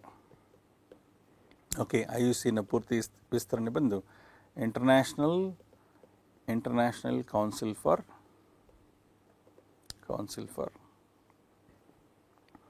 Conservation of nature or nature conservation, ಹೇಗಾದರೂ ತಗೋಬೋದು. ಸೊ ಈ ಸಂಸ್ಥೆನೇ ಈ ಲಿಸ್ಟ್ನ ಪ್ರಿಪೇರ್ ಮಾಡುತ್ತೆ. ಓಕೆ, ರೆಡ್ ಡೇಟಾ ಬುಕ್ಕಲ್ಲಿ ಬರ್ತಕ್ಕಂಥ ಒಂದು ಆರ್ಗನಿಸಮ್ನ ಒಂದು ಪಟ್ಟಿಯನ್ನು ತಯಾರು ಮಾಡ್ತದೆ. ಈ ರೆಡ್ ಡೇಟಾ ಬುಕ್ಕಲ್ಲಿ ಇದರಲ್ಲಿ 9 ಕ್ಯಾಟಗರೀಸ್ ಇದ್ದಾವೆ. Okay, 9 categories. ಸೊ ಅದರಲ್ಲಿ ನಿಮ್ಮ ಕೆಲವು ಗೊತ್ತಿರ್ತಕ್ಕಂಥ ಕ್ಯಾಟಗರೀಸ್ ಅಂದರೆ ಎಕ್ಸ್ಟಿಂಕ್ಟ್, ಪೂರ್ತಿ ವಿನಾಶ ಆಗಿರ್ತಕ್ಕಂಥದ್ದು ಜೀವಿಗಳ ಪಟ್ಟಿ. ಓಕೆ, ಸೊ ಎಕ್ಸ್ಟಿಂಕ್ಟ್ ಇದರಲ್ಲಿ ಮತ್ತೆ ನಾವು ಎರಡು ರೀತಿಯೇ ಹೇಳ್ಬೋದು. Extinct in wild and extinct ಅಂತ ಹೇಳ್ಬಿಟ್ಟು. ಎಕ್ಸ್ಟಿಂಕ್ಟ್ ಇನ್ ವೈಲ್ಡ್ ಅಂತಂದರೆ ನಾವು ಅರಣ್ಯದಲ್ಲಿ ಹೊರಗಡೆ ಪೂರ್ತಿಯಾಗಿ ಅದರ ಸಂತತಿ ನಾಶ ಆಗಿಬಿಟ್ಟಿದೆ. ಆದರೆ ಕೆಲವನ್ನ ಕ್ಯಾಪ್ಚರ್ ಮಾಡಿಕೊಂಡು ಒಂದು ನಿರ್ದಿಷ್ಟ ಪ್ರಭೇದ ಒಂದು ಪ್ರಾಣಿಗಳನ್ನ ಅವ್ರನ್ನ ಕ್ಯಾಪ್ಚರ್ ಸೆರೆ ಹಿಡಿದು ಅವನ್ನ ಒಂದು ಕಡೆ ಸಂರಕ್ಷಣೆ ಮಾಡ್ತಾ ಇರ್ತಾರೆ. ಓಕೆ, ಬಟ್ ನ್ಯಾಚುರಲ್ ಹ್ಯಾಬಿಟೇಟ್ಸಲ್ಲಿ ಅವು ಪೂರ್ತಿಯಾಗಿ ಅಳಿಸೋಗ್ಬಿಟ್ಟಿರ್ತಾರೆ. ಸೊ ಇದು ಎಕ್ಸ್ಟಿಂಕ್ಟ್ ಇನ್ ವೈಲ್ಡ್ ಅಂತ ಹೇಳ್ತೀವಿ. ಸೊ ಲಾಸ್ಟ್ ಒಂದು ಬಂದು ಎಕ್ಸ್ಟಿಂಕ್ಟ್, ಪೂರ್ತಿ ಕ್ಯಾಪ್ಚರ್ ಕೂಡ ಮಾಡಿಲ್ಲ, ಸೆರೆನೂ ಹಿಡಿದಿಲ್ಲ. ಸೊ ಅದು ಜೀವಿ ಪೂರ್ತಿ ಅದರ ಇದೇ ಇಲ್ಲ. ಓಕೆ, ಈಗ ಡೋಡೋ ಅನ್ನೋ ಬರ್ಡ್ ಈಗ ಇಲ್ಲವೇ ಇಲ್ಲ. ಸೊ ಕಂಪ್ಲೀಟ್ಲಿ ಎಕ್ಸ್ಟಿಂಕ್ಟ್ ಅಂತ ಹೇಳ್ಬೋದು. Okay, and then critically endangered ಅದೊಂದು ಕ್ಯಾಟಗರಿ. ಆಲ್ಮೋಸ್ಟ್ 99% ಅಷ್ಟು ಒಂದು ಪ್ರಭೇದ ಅದು ಎಲ್ಲ ಲಾಸ್ ಆಗ್ಬಿಟ್ಟಿರ್ತದೆ, ಹೋಗ್ಬಿಟ್ಟಿರ್ತದೆ. ಇನ್ನು ಕೇವಲ ಬರೀ 1% ಅಷ್ಟು ಮಾತ್ರ ಉಳ್ಕೊಂಡಿರುತ್ತೆ. ಸೊ ಈಗ ಅದನ್ನು ನಾವು ಕ್ರಿಟಿಕಲ್ ಎಂಡೇಂಜರ್ಡ್ ಅಂತ ಹೇಳ್ತೀವಿ. ಎಂಡೇಂಜರ್ಡ್ ಅದ್ರ ಸಂಖ್ಯೆ ಸ್ವಲ್ಪ ಇರುತ್ತೆ. ಓಕೆ, ಸೊ ಈ ರೀತಿ 9 ಕ್ಯಾಟಗರಿಗಳಿದ್ದಾವೆ. Okay, vulnerable, threatened, nearly threatened, okay, then data not available. Okay, so ಈ ರೀತಿ 9 ಕ್ಯಾಟಗರಿಗಳಿದ್ದಾವೆ. ಆ 9 ಕ್ಯಾಟಗರಿಗಳಲ್ಲಿ ಸೊ ಜೀವಿಗಳ ಒಂದು ಸ್ಥಿತಿಗತಿಗಳೇನಿದ್ದಾವೆ ಅದರ ಪ್ರಕಾರ ಅವನ್ನ ಕ್ಯಾಟಗರಿಗಳಲ್ಲಿ ಹಾಕ್ತಾ ಹೋಗ್ತಾ ಇರ್ತಾರೆ. ಸೊ ನಾವು ರೆಡ್ ಡೇಟಾ ಬುಕ್ಕಲ್ಲಿ ನಾವು ಇದನ್ನು ಸ್ವಲ್ಪ ಗಮನಿಸಿದ್ರೆ ಸೊ ಇಲ್ಲಿವರೆಗೆ ಸುಮಾರು 44,000 ಪ್ರಭೇದಗಳು ಇವು ವಿನಾಶವಾಗಿದೆ ಅಂತ ಹೇಳ್ಬೋದು. ಓಕೆ, ಇನ್ನು ಕ್ರಿಟಿಕಲ್ ಎಂಡೇಂಜರ್ಡ್ ಕ್ಯಾಟಗರಿ ಇದರಲ್ಲಿ ಸುಮಾರು ಪ್ರಭೇದಗಳಿದ್ದಾವೆ. ಓಕೆ, ಇದೆಲ್ಲಕ್ಕೂ ಕಾರಣ ಮಾನವನ ಚಟುವಟಿಕೆಗಳಂತಲೇ ಹೇಳ್ಬೋದು. ನಾವೆಲ್ಲ ಪರಿಸರ ವ್ಯವಸ್ಥೆಯಲ್ಲಿ ನಾವು ಇಂಟರ್ಫಿಯರ್ ಆಗಿ ಪರಿಸರ ವ್ಯವಸ್ಥೆಯಲ್ಲಿ ಇರ್ತಕ್ಕಂಥ ಕೆಲವು ಜೀವಿಗಳನ್ನ ಪ್ರಭೇದಗಳನ್ನ ಪೂರ್ತಿ ನಾಶಪಡಿಸ್ತಾ ಹೋಗ್ತಾ ಇರ್ತೀವಿ. ನೇರವಾಗಿ ಪ್ರಭೇದವನ್ನು ನಾವು ನೇರವಾಗಿ ಅದನ್ನ ಬೇಟೆ ಆಡಿ ಅದನ್ನ ಸಾಯಿಸೋದು ಅಥವಾ ನಮ್ಮ ಉಪಯೋಗಕ್ಕೋಸ್ಕರ ಅದನ್ನು ಸಾಯಿಸೋದು ಆ ರೀತಿ ಅಲ್ಲದಿದ್ರೂ ಕೂಡ ಪರಿಸರ ವ್ಯವಸ್ಥೆಯಲ್ಲಿ ಪ್ರಾಣಿಗಳ ಒಂದು ಆಹಾರ ಜೀವಿಗಳೇನಿದ್ದಾವೆ ಆಹಾರ ಜೀವಿಗಳನ್ನ ನಾವು ಪೂರ್ತಿಯಾಗಿ ಅಲ್ಲಿ ತೆಗೆದುಬಿಟ್ರೆ ಸಾಕು. ಓಕೆ, ಈಗ ಟೈಗರ್ ಡೈರೆಕ್ಟಾಗಿ ನಾವು ಕೊಂದು ಅದರ ಸಂತತಿಯನ್ನು ನಾಶಪಡಿಸೋದು ಅಂತಲೇ ಬೇಕಾಗಿಲ್ಲ. ಸೊ ಹುಲಿ ಇರ್ತಕ್ಕಂಥ ಒಂದು ಅರಣ್ಯ ಪ್ರದೇಶದಲ್ಲಿ ಅದು ಬೇಟೆ ಆಡ್ತಕ್ಕಂಥ ಒಂದು ಬೇಟೆ ಜೀವಿಗಳೇನಿದೆ, ಬೇಟೆ ಜೀವಿಗಳ ಸಂಖ್ಯೆ ಕಡಿಮೆ ಆಗಿಬಿಟ್ರೂ ಕೂಡ ಹುಲಿಗಳ ಒಂದು ಸಂಖ್ಯೆ ಕಡಿಮೆ ಆಗ್ತಾ ಹೋಗ್ತಾ ಇರುತ್ತೆ. ಆಹಾರ ಜೀವಿಗಳನ್ನು ಅದರ ಸಂಖ್ಯೆ ಕಡಿಮೆ ಮಾಡೋದು, ಹಾಗೆ ಆ ಜೀವಿಗಳ ಆವಾಸ ಸ್ಥಾನಗಳನ್ನು ಅದನ್ನು ಬೇರೆ ಬೇರೆ ಉದ್ದೇಶಕ್ಕೆ ಅದನ್ನು ಬಳಸ್ಕೊಳ್ತಕ್ಕಂಥದ್ದು. ಓಕೆ, ದಟ್ಟ ಅರಣ್ಯವನ್ನು ನಾವು ಕೃಷಿ ಚಟುವಟಿಕೆಗೆ ಬಳಸ್ಕೊಳ್ತಕ್ಕಂಥದ್ದು ಇರಲಿ, ಅಥವಾ ಪವರ್ ಪ್ರಾಜೆಕ್ಟ್ಸ್ನಲ್ಲಿ ನಾವು ಯೋಜನೆ ಮಾಡೋದವು, ಹಾಗೆ ಡೆವಲಪ್ಮೆಂಟಲ್ ಆ್ಯಕ್ಟಿವಿಟೀಸ್ ಅಭಿವೃದ್ಧಿ ಚಟುವಟಿಕೆಗಳನ್ನು ಮಾಡೋದು. ಸೊ ಈ ರೀತಿ ಮಾಡಿದಾಗ ಏನಾಯಿತು, ಸೊ ದಟ್ಟ ಅರಣ್ಯ ಅದು ನಾಶ ಆಗ್ತಾ ಹೋಗುತ್ತೆ. ಇವಾಗ ನಾಶ ಆಯಿತು, ಹಲವಾರು ಪ್ರಭೇದಗಳು ಅದರ ಮೇಲೆ ಡಿಪೆಂಡ್ ಆಗಿರ್ತಕ್ಕಂಥ ಒಂದು ಸಸ್ಯ ಪ್ರಭೇದಗಳು, ಪ್ರಾಣಿ ಪ್ರಭೇದಗಳು ಪೂರ್ತಿಯಾಗಿ ಹಾಳಾಗ್ತಾ ಹೋಗ್ತಾ ಇರ್ತವೆ. ಓಕೆ, ಸೊ ಹಾಗಾಗಿ ನಾವು ಜೀವಿಗಳನ್ನ ಅದರ ಒಂದು ಸಂತತಿ ಉಳಿಸ್ಕೋಬೇಕಾದಾಗ ಅವಕ್ಕೆ ಆಹಾರ ಜೀವಿಗಳನ್ನು ಉಳಿಸ್ಬೇಕಾಗತ್ತೆ, ಹಾಗೆ ಅದರ ಆವಾಸ ಸ್ಥಾನಗಳನ್ನು ಹಾಗೆ ನಾವು ಉಳಿಸ್ಬೇಕಾಗಿರ್ತದೆ. ಓಕೆ, ಯಾವುದೇ ರೀತಿಯ ಒಂದು ಚಟುವಟಿಕೆಗಳು ಆಗ್ದಂಗೆ ಅಲ್ಲಿ ನೋಡ್ಕೋಬೇಕಾಗಿರುತ್ತೆ. ಇಷ್ಟೆಲ್ಲ ಮಾಡಿದಾಗ ಈ ಜೀವಿಗಳನ್ನು ಪ್ರಭೇದಗಳನ್ನು ಉಳಿಸ್ಕೊಳ್ಳೋಕ್ಕೆ ಸಾಧ್ಯತೆ ಇರ್ತದೆ. Okay, so red data book of course ತುಂಬ ಇಂಪಾರ್ಟೆಂಟ್. ಜೀವ ಪ್ರಭೇದಗಳು ಅದರ ಒಂದು ಸ್ಥಿತಿಗತಿಗಳನ್ನ ಹೇಳ್ತಾ ಇರ್ತದೆ. ಸೊ ಅದನ್ನು ನೋಡಿಕೊಂಡೇ ಅಫ್ಕೋರ್ಸ್ IUCN ಏನೇನು ಮಾಡುತ್ತೆ, ಯಾವುದೋ ಒಂದು ಪರ್ಟಿಕ್ಯುಲರ್ ಪ್ರಭೇದದ ಸಂಖ್ಯೆ ಕಡಿಮೆ ಆಗ್ತಿದೆ ಅಂತಂದಾಗ ಆ ಪ್ರಭೇದ ಇರ್ತಕ್ಕಂಥ ದೇಶಗಳಿಗೆ ಒಂದು ಎಚ್ಚರಿಕೆಯನ್ನು ಹೇಳುತ್ತೆ. ಸೊ ನಿಮ್ಮ ಪ್ರದೇಶದಲ್ಲಿ ಬರ್ತಕ್ಕಂಥ ಈ ಒಂದು ಜೀವಿ ಇದು ಸಂಖ್ಯೆ ಇಷ್ಟಾಗಿದೆ, ಓಕೆ, ಇದು ಕ್ರಿಟಿಕಲಿ ಎಂಡೇಂಜರ್ಡ್ ಇದು ಕ್ಯಾಟಗರಿಗೆ ಬಂದಿದೆ, ಇದು ಸಂಖ್ಯೆಯನ್ನು ಹೆಚ್ಚಿಗೆ ಮಾಡೋ ಒಂದು ದೃಷ್ಟಿಯಲ್ಲಿ ಸೊ ನೀವು ಕೆಲವು ಕ್ರಮಗಳನ್ನು ತೆಗೆದುಕೋಬೇಕಾಗತ್ತೆ ಅಂತ ಹೇಳ್ಬಿಟ್ಟು ಸೊ ಅದಕ್ಕೆ ಗೈಡ್ಲೈನ್ಸ್ ಕೊಡುತ್ತೆ. ಸೊ ಆ ಗೈಡ್ಲೈನ್ಸ್ ಪ್ರಕಾರ ದೇಶಗಳು ಕೆಲವು ಕ್ರಮಗಳನ್ನು ತೆಗೆದುಕೋಬೇಕಾಗ್ತದೆ. ಈಗ ನಮ್ಮ ದೇಶದ ಇದೇ ತೆಗೆದುಕೊಂಡಾಗ ರಣಹದ್ದು, ಓಕೆ, ಜಿಪ್ಸ್ ಇಂಡಿಕಸ್ ಅಂತ ಒಂದು ರಣಹದ್ದು, ಅದು ಆಲ್ಮೋಸ್ಟ್ ಅದು ಕ್ರಿಟಿಕಲಿ ಎಂಡೇಂಜರ್ಡ್ ಕ್ಯಾಟಗರಿಗೆ ಬಂದುಬಿಟ್ಟಿದೆ. ಆ ಕ್ರಿಟಿಕಲಿ ಎಂಡೇಂಜರ್ಡ್ ಕ್ಯಾಟಗರಿಗೆ ಬರಲಿಕ್ಕೆ ಅದು ಕಾರಣ ಏನಪ್ಪ ಅಂದರೆ, ನಾವೊಂದು ಈ ನೋವು ನಿವಾರಕ ಔಷಧಿಯನ್ನು ಬಳಸ್ತಾ ಇರ್ತೀವಿ. ಓಕೆ, ದನಗಳಿಗೆ, ಎತ್ತುಗಳಿಗೆ ಸಾವಕ್ಕೆ ಏನಾದರೂ ನೋವು ಆಗಿದ್ದಾಗ ನೋವು ನಿವಾರಕವಾಗಿ ಒಂದು ಕೆಮಿಕಲ್ ಯೂಸ್ ಮಾಡ್ತೀವಿ, ಡಿಕ್ಲೋಫೆನಾಕ್ ಅಂತ ಹೇಳ್ಬಿಟ್ಟು. ಸೊ ಡೈಕ್ಲೋಫಿನಾಕ್ ಅಂತ ಹೇಳಿ. ಓಕೆ, ಸೊ ಈ ಡೈಕ್ಲೋಫೆನಾಕ್ ಇದು ಸ್ಟಿರಾಯ್ಡ್ ಅಲ್ಲದ ಒಂದು ನೋವು ನಿವಾರಕ ಅಂತ ಹೇಳ್ಬೋದು, ನಾನ್ ಸ್ಟೆರಾಯ್ಡ್ ಪೈನ್ ಕಿಲ್ಲರ್. ಸೊ ಇದನ್ನು ನಾವು ಕ್ಯಾಟ್ಲಿಗೆ ಯೂಸ್ ಮಾಡಿರ್ತೀವಿ.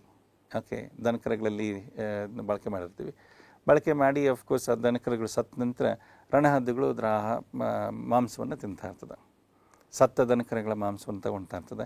ಯಾವಾಗ ಇದು ಡಿಕ್ಲೋಫೆನಾಕ್ ಬಳಕೆ ಮಾಡಿದ್ದೀವೋ ಆ ಡಿಕ್ಲೋಫೆನಾಕ್ ಈಗ ರಣಹದ್ದುಗಳು ಹೋಗ್ತದೆ. ಸತ್ತ ಒಂದು ದನಕರುಗಳಿಂದ ಅದರಿಂದ ರಣಹದ್ದುಗಳು ಹೋಗುತ್ತೆ. ಹದ್ದುಗಳಲ್ಲಿ ಹೋಗಿ ಸೊ ಅದರಲ್ಲಿ ಗೌಟನ್ನು ಕಾಯಿಲೆ ಉಂಟು ಮಾಡುತ್ತೆ. ಸೊ ಆ ಕಾಯಿಲೆ ಉಂಟು ಮಾಡಿ ಕೆಲವೇ ಗಂಟೆಗಳಲ್ಲಿ 72 ಗಂಟೆಗಳಲ್ಲಿ ಸೊ ಹದ್ದುಗಳು ಸಾಯ್ತವೆ. ಓಕೆ, ಹೀಗಾಗಿ ಸೊ ಜಿಪ್ಸ್ ಇಂಡಿಕಸ್ ಅನ್ನೋ ಒಂದು ಪ್ರಭೇದ ಈಗ ನಮ್ಮಲ್ಲಿ 99% ಸಂತತಿ ಹೋಗ್ಬಿಟ್ಟಿದೆ, ಕಳ್ಕೊಂಬಿಟ್ಟಿದ್ದೀವಿ. ಸೊ IUCN ನಮಗೆ ಒಂದು ಗೈಡ್ಲೈನ್ಸ್ ಕೊಟ್ಟಿದೆ. ಓಕೆ, ಎಷ್ಟೊಂದು ಪರ್ಸೆಂಟೇಜ್ ಎಷ್ಟು ಹದ್ದುಗಳು ಹೋಗಿದ್ದಾವೆ. ಓಕೆ, ಹಾಗೆ ನಾವು ಭಾರತದ ಉಪಖಂಡ ತೆಗೆದುಕೊಂಡಾಗ 2 ಹದ್ದಿನ ಪ್ರಭೇದಗಳು ಬರ್ತವೆ. ಓಕೆ, ಜಿಪ್ಸ್ ಬೆಂಗಾಲೆನ್ಸಿಸ್ ಮತ್ತು ಜಿಪ್ಸ್ ಟೆನೋರಸ್ಟೋಸ್ ಅಂತ ಹೇಳ್ಬಿಟ್ಟು. ಸೊ ಈ 3 ರಣಹದ್ದುಗಳು ಪ್ರಭೇದಗಳು ಕ್ರಿಟಿಕಲಿ ಎಂಡೇಂಜರ್ಡ್ ಕ್ಯಾಟಗರಿಯಲ್ಲಿ ಇದನ್ನು ಸೇರಿಸಲಾಗಿದೆ. ಸೊ IUCN ಡೈರೆಕ್ಷನ್ಸ್ ಕೊಟ್ಟಿದೆ. ಈ IUCN ಡೈರೆಕ್ಷನ್ಸ್ ಪ್ರಕಾರದ ಮೇಲೆ ಅದರ ಆಧಾರದ ಮೇಲೆ ಸೊ ನಮ್ಮ ದೇಶದಲ್ಲಿ ನಾವು ಡಿಕ್ಲೋಫೆನಾಕ್ನ ಒಂದು ಬ್ಯಾನ್ ಮಾಡಿದ್ವಿ. ಬಟ್ ಇದು ಪೇಪರ್ ಮೇಲೆ ಅಷ್ಟು ಬ್ಯಾನ್ ಆಗಿದೆ. ಓಕೆ, ಸೊ ಡಿಕ್ಲೋಫೆನಾಕ್ ಬದಲು ಅದರ ಆಲ್ಟರ್ನೇಟಿವ್ ಇನ್ನೊಂದು ಮೆಲೋಕ್ಸಿಕ್ಯಾಮ್ ಅನ್ನೋ ಒಂದು ಪೈನ್ ಕಿಲ್ಲರ್ ಯೂಸ್ ಮಾಡಬೇಕು ಅಂತ ಹೇಳಿಬಿಟ್ಟು, ಸೊ ಅಫ್ಕೋರ್ಸ್ ಮೆಲೋಕ್ಸಿಕ್ಯಾಮ್ನ ಬಳಕೆ ಮಾಡ್ತಾಯಿದ್ವಿ. ಬಟ್ ಡಿಕ್ಲೋಫೆನಾಕ್ ಗೊತ್ತಿಲ್ಲದೇ ಅದು ಕೂಡ ಬಳಕೆ ಆಗ್ತಿದೆ. ಸೊ ಹಾಗಾಗಿ ರಣಹದ್ದುಗಳ ಸಂಖ್ಯೆಯಲ್ಲಿ ಅದರಲ್ಲಿ ಯಾವುದೇ ರೀತಿ ಒಂದು ಅಭಿವೃದ್ಧಿ ಕಂಡು ಬಂದಿಲ್ಲ ಅಂತ ಹೇಳ್ಬೋದು.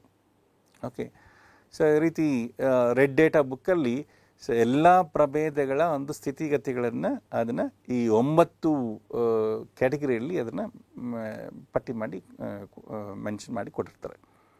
ಸೊ ಇದನ್ನು ರೆಡ್ ಡೇಟಾ ಬುಕ್ನ ಅದನ್ನು ಡೆವಲಪ್ ಮಾಡೋದು ಯಾರು ಇದನ್ನೆಲ್ಲ ಇದು ಮಾಡೋದು IUCN. ಓಕೆ, ಸೊ ಇದಿಷ್ಟು red data book. Of course 1964 red data book ಅಸ್ತಿತ್ವಕ್ಕೆ ಬಂತು.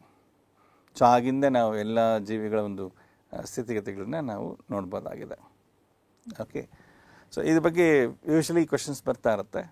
ರೀಸೆಂಟಾಗಿ ಈ ವರ್ಷದಲ್ಲಿ ಅಥವಾ 2 ವರ್ಷಗಳಲ್ಲಿ ರೆಡ್ ಡೇಟಾ ಬುಕ್ಗೆ ಅದಕ್ಕೆ ಸೇರಿರ್ತಕ್ಕಂಥ ಒಂದು ಜೀವಿಗಳು ಪ್ರಭೇದಗಳು ಸೊ ನ್ಯೂಸ್ ಪೇಪರ್ಸ್ ಬರ್ತಾ ಇರುತ್ತೆ. ಅದನ್ನ ಒಂದು ಕಡೆ ನೋಟ್ ಮಾಡ್ಕೊಳ್ತಾ ಬನ್ನಿ. Okay, critically endangered category, extinct category, so ಈ 2 ಕ್ಯಾಟಗರಿಯಲ್ಲಿ ಬಂದಿರತಕ್ಕಂಥ ಜೀವಿಗಳನ್ನ ಸೊ ಪೇಪರಲ್ಲಿ ಕೊಡ್ತಾ ಇರ್ತಾರೆ. ಸೊ ಆ ಪೇಪರಲ್ಲಿ ಕೊಟ್ಟಿರ್ತಕ್ಕಂಥ ಪ್ರಭೇದಗಳು ಸಸ್ಯ ಪ್ರಭೇದಗಳಿರ್ಬೋದು, ಪ್ರಾಣಿ ಪ್ರಭೇದಗಳಿರ್ಬೋದು, ಕೀಟಗಳು ಇರ್ಬೋದು, ಓಕೆ, ಶಿಲೀಂಧ್ರಗಳಿರ್ಬೋದು, ಎಲ್ಲ ರೀತಿ ಜೀವಿಗಳು ಇದರಲ್ಲಿ ಒಳಗೊಂಡಿರ್ತದೆ. ಓಕೆ, ಇಲ್ಲಿ ಬರೀ ಪ್ರಾಣಿ ಪ್ರಭೇದಕ್ಕೆ ಮಾತ್ರ ಇದು ಅನ್ವಯ ಆಗತ್ತಂತ ಅಂದ್ಕೊಳಕ್ಕೆ ಹೋಗಬೇಡಿ. ಸೊ ಎಲ್ಲ ರೀತಿಯ ಜೀವಿಗಳು. ಓಕೆ, ಸೊ ಇಲ್ಲಿ ಅದನ್ನೇ ಕೊಟ್ಟಿದ್ದಾನೆ, ಯಾವ ಸೇರಿಕೊಳ್ಳುತ್ತೆ ರೆಡ್ ಡೇಟಾ ಬುಕ್ಕಲ್ಲಿ ಯಾವ ಜೀವಿಗಳ ಇದನ್ನು ಪಟ್ಟಿ ಮಾಡಲಾಗಿರುತ್ತೆ ಅಂತ ಹೇಳ್ಬಿಟ್ಟು ಕೊಟ್ಟಿದ್ದಾರೆ. ಸೊ ಇಲ್ಲಿ ನೋಡಿ ಕೊಟ್ಟಿರ್ತಕ್ಕಂಥ ಒಂದು ಜೀವಿಗಳು, ಪ್ರಾಣಿಗಳು ಅಫ್ಕೋರ್ಸ್ ಇದನ್ನು ಪಟ್ಟಿ ಮಾಡುತ್ತೆ, ಸಸ್ಯಗಳು, ಶಿಲೀಂಧ್ರ, ಸಂಧಿಪಿತಗಳು, ಇಷ್ಟು ಜೀವಿಗಳ ಒಂದು ಪಟ್ಟಿ ಸೊ ರೆಡ್ ಡೇಟಾ ಬುಕ್ಕಲ್ಲಿ ನಾವು ಕಾಣ್ಬೋದು. ಓಕೆ, ಸೊ ಇಲ್ಲಿ 9 ರೆಡ್ ಡೇಟಾ ಬುಕ್ಕಲ್ಲಿ ಬರ್ತಕ್ಕಂಥ ಒಂದು ಕ್ಯಾಟಗರೀಸ್ ಇಲ್ಲಿ ಕೊಟ್ಟಿದ್ದಾರೆ ನೋಡಿ. Okay, not ಅವ್ಯಾಲ್ಯೂಯೇಟೆಡ್. ಓಕೆ, ಇದರ ಸಂಖ್ಯೆ ಎಷ್ಟು ಅಂತ ಇನ್ನು ಅವರು ಅಸೆಸ್ ಮಾಡಿರಲ್ಲ. ಡೇಟಾ ಡೆಫಿಷಿಯೆಂಟ್, ಸರಿಯಾದ ಮಾಹಿತಿ ಇಲ್ಲದೆ ಇರ್ತಕ್ಕಂಥ ಜೀವಿಗಳು. ನಿಯರ್ ಥ್ರೆಟನ್ಡ್, ಓಕೆ, ಸ್ವಲ್ಪ ಅವಕ್ಕೆ ಬೆದರಿಕೆ ಇದೆ. ಓಕೆ, ಲೀಸ್ಟ್ ಕನ್ಸರ್ನ್, ಅದ್ರ ಬಗ್ಗೆ ನಾವು ಹೆಚ್ಚಾಗಿ ತಲೆ ಕೆಡಿಸ್ಕೊಳ್ಳೋದು ಬೇಕಾಗಿಲ್ಲ. ವಲ್ನರಬಲ್, ಅದಕ್ಕೆ ಸ್ವಲ್ಪ ಬೆದರಿಕೆ ಇದೆ ಅನ್ನೋ ಒಂದು ಅರ್ಥ. ಎಂಡೇಂಜರ್ಡ್, ಓಕೆ, ಸಂಖ್ಯೆ ಕಡಿಮೆ ಆಗಿದೆ. ಕ್ರಿಟಿಕಲಿ ಎಂಡೇಂಜರ್ಡ್, ತೀರಾ ಕಡಿಮೆ ಆಗಿದೆ. ಓಕೆ, ತೀರಾ ಅಂದರೆ 99% ಅಷ್ಟು ಕಡಿಮೆ ಆಗಿದೆ. ಅದು ಕ್ರಿಟಿಕಲ್ ಎಂಡೇಂಜರ್ಡ್ ಕ್ಯಾಟಗರಿ ಅಂತ ಹೇಳ್ತೀವಿ. Extinct in the wild, okay, ಹೊರಗಡೆ ಸೊ ನೇಚರಲ್ಲಿ ಆ ಪ್ರಭೇದ ಪೂರ್ತಿಯಾಗಿ ಕಣ್ಮರೆ ಆಗಿಬಿಟ್ಟಿದೆ. ಅದನ್ನು ಸೆರೆ ಹಿಡಿದು ಒಂದು ಕಡೆಗೆ ಸಂರಕ್ಷಣೆ ಮಾಡಿರ್ತಾರೆ. ಓಕೆ, ಸೊ ಅದನ್ನೇ ಎಕ್ಸ್ಟಿಂಕ್ಟ್ ಇನ್ ದ ವೈಲ್ಡ್ ಅಂತ ಹೇಳ್ತೀವಿ. ಎಕ್ಸ್ಟಿಂಕ್ಟ್ ಅಂದರೆ ಸೊ ನೇಚರಲ್ಲೂ ಹೋಗಿದೆ, ಅದು ಸೆರೆ ಹಿಡಿರ್ತಕ್ಕಂಥದ್ದು ಇಲ್ಲ. ಓಕೆ, ಪ್ರಭೇದ ಪೂರ್ತಿಯಾಗಿ ಅಳಿಸೋಗ್ಬಿಟ್ಟಿರ್ತಾರೆ. ಓಕೆ, ಸೊ ಈ ಥರ ಈ IUCN ಇಷ್ಟು ಕ್ಯಾಟಗರೀಸ್ನ ಪ್ರಿಪೇರ್ ಮಾಡಿರ್ತದೆ. ಈ ರೆಡ್ ಡೇಟಾ ಬುಕ್ನೇ ಇದನ್ನು ಪ್ರಿಪೇರ್ ಮಾಡಿದ್ದು, ಡೆವಲಪ್ ಮಾಡಿದ್ದು IUCN ಅವರು. ಓಕೆ, ಸೊ ಅಲ್ಲಿಗೆ 19ನೇ ಪ್ರಶ್ನೆ ಮುಗಿತು. 20ನೇ ಪ್ರಶ್ನೆ ಇದು ನೋಡೋಣ. ಕೊಲ್ಚಿಸಿನ್ ಪ್ರತ್ಯಾಮ್ಲವನ್ನು ಡ್ಯಾಶ್ನಿಂದ ಪಡೆಯಲಾಗಿದೆ. ಈ ಕ್ವಶನ್ ನೋಡಿ, ಒಂದು ಪ್ಲ್ಯಾಂಟ್ ಪ್ರಾಡಕ್ಟ್, ಅದು ಯಾವ ಪ್ಲ್ಯಾಂಟಿಂದ ಅದನ್ನು ಪಡ್ಕೊಳ್ಳಲಾಗಿದೆ ಅಂತ ಪ್ರಶ್ನೆ ಕೇಳಿದ್ದಾರೆ. ಅಫ್ಕೋರ್ಸ್ ಈ ಪ್ಲ್ಯಾಂಟ್ ಪ್ರಾಡಕ್ಟ್ ಬಗ್ಗೆ ವರ್ಷದಲ್ಲಿ ಕ್ವಶನ್ ಬಂದಿರಬೇಕು ಅಂತಂದರೆ ಅದು ನ್ಯೂಸಲ್ಲಿ ಇದಿರಬೇಕು. ಸೊ ಕೊಲ್ಚಿಸಿನ್ ಕೆಮಿಕಲ್ ಸಬ್ಸ್ಟೆನ್ಸ್, ಇದು ಹಲವು ಕಡೆ ಇದನ್ನು ಬಳಕೆ ಮಾಡ್ತಾರೆ. ಆ್ಯಂಟಿಬಯೋಟಿಕ್ ಕೂಡ ಇದನ್ನ ಯೂಸ್ ಮಾಡ್ತಾರೆ. ಸೊ ಇದು ಅಫ್ಕೋರ್ಸ್ ಯಾವುದರಿಂದ ಇದನ್ನು ಎಕ್ಸ್ಟ್ರಾಕ್ಟ್ ಮಾಡಿದ್ದಾರೆ ಅಂತ ಇಲ್ಲಿ ಪ್ರಶ್ನೆ ಇರೋದು. ನೋಡೋಣ. ಫಸ್ಟ್ ಒಂದು ಓಪಿಯಮ್ ಇದು ಗಸಗಸೆಯಿಂದ ತಯಾರು ಮಾಡ್ತಕ್ಕಂಥದ್ದು. ಪಾಪಿ ಸೀಡ್ಸ್ ಅಂತ ಹೇಳಿ ಜನರಲಾಗಿ ಬಿಳಿ ಗಸಗಸೆ ಇದೆಯಲ್ಲ, ಬಿಳಿ ಗಸಗಸೆಯಿಂದ ಇದು ಓಪಿಯಮ್ ಸಿಗುತ್ತೆ. ಹೆರಾಯಿನ್ ಅದರಿಂದನೇ ತಯಾರು ಮಾಡ್ತಕ್ಕಂಥದ್ದು. Next ಪೈರಥ್ರಿಮ್ chemical. ಅಫ್ಕೋರ್ಸ್ ನಾವು ಈ ಮಸ್ಕಿಟೋ ರಿಪ್ಲೆಂಟ್ಸಲ್ಲಿ ಈ ಪೈರಥ್ರಿನ್ಸ್ನ ಯೂಸ್ ಮಾಡೋದು ನಾವು ಗಮನಿಸ್ಬೋದು. ಕೀಟಗಳನ್ನ ಹಾಗೆ ಸೊಳ್ಳೆಗಳನ್ನ ಇರುವೆ ಇಂಥವನ್ನು ನಾಶಪಡಿಸಲಿಕ್ಕೆ ಈ ಪೈರಿಥ್ರಿನ್ ಕೆಮಿಕಲ್ನ ಯೂಸ್ ಮಾಡ್ತಾರೆ. ಓಕೆ, ಮ್ಯಾಲಥಯೋನ್ಸ್, ಪಾರೈಥ್ರಿನ್ ಇಂಥವನ್ನ ಯೂಸ್ ಮಾಡಲಾಗುತ್ತೆ. ಪೈರಿಥ್ರಿನ್ ಬಂದು ಇದು ಸೇವಂತಿಗೆ ಗಿಡದಿಂದ ಎಕ್ಸ್ಟ್ರಾಕ್ಟ್ ಮಾಡೋದು. ಓಕೆ, ಕ್ರಿಸಾಂಥಮಮ್ ಅಂತ ಹೇಳ್ತೀವಿ ಇಂಗ್ಲೀಷಲ್ಲಿ. ಫುಲ್ ಹೆಸರು ಕ್ರಿಸಾಂಥಮಮ್ ಪೈರಿಥ್ರಮ್ ಅಂತ ಹೇಳ್ಬಿಟ್ಟು, ಸೊ ಆ ಪ್ಲಾಂಟಿಂದ ಈ ಪೈರಿಥ್ರಿನ್ ಕೆಮಿಕಲ್ನ ಎಕ್ಸ್ಟ್ರಾಕ್ಟ್ ಮಾಡೋದು. ಸೊ ಹಾಗಾಗಿ ಫಸ್ಟ್ ಒನ್ ಅಲ್ಲ, ಸೆಕೆಂಡ್ ಒನ್ ಅಲ್ಲ. ಓಕೆ, OPM ಅಂದರೆ ಪಾಪಿ ಸೀಡ್ಸಿಂದ ತಯಾರು ಮಾಡೋದು. ನೆಕ್ಸ್ಟು ಲಾಸ್ಟ್ ಒನ್ ನೋಡೋಣ. ಹಾಗೆ ಸರ್ಪಗಂಧ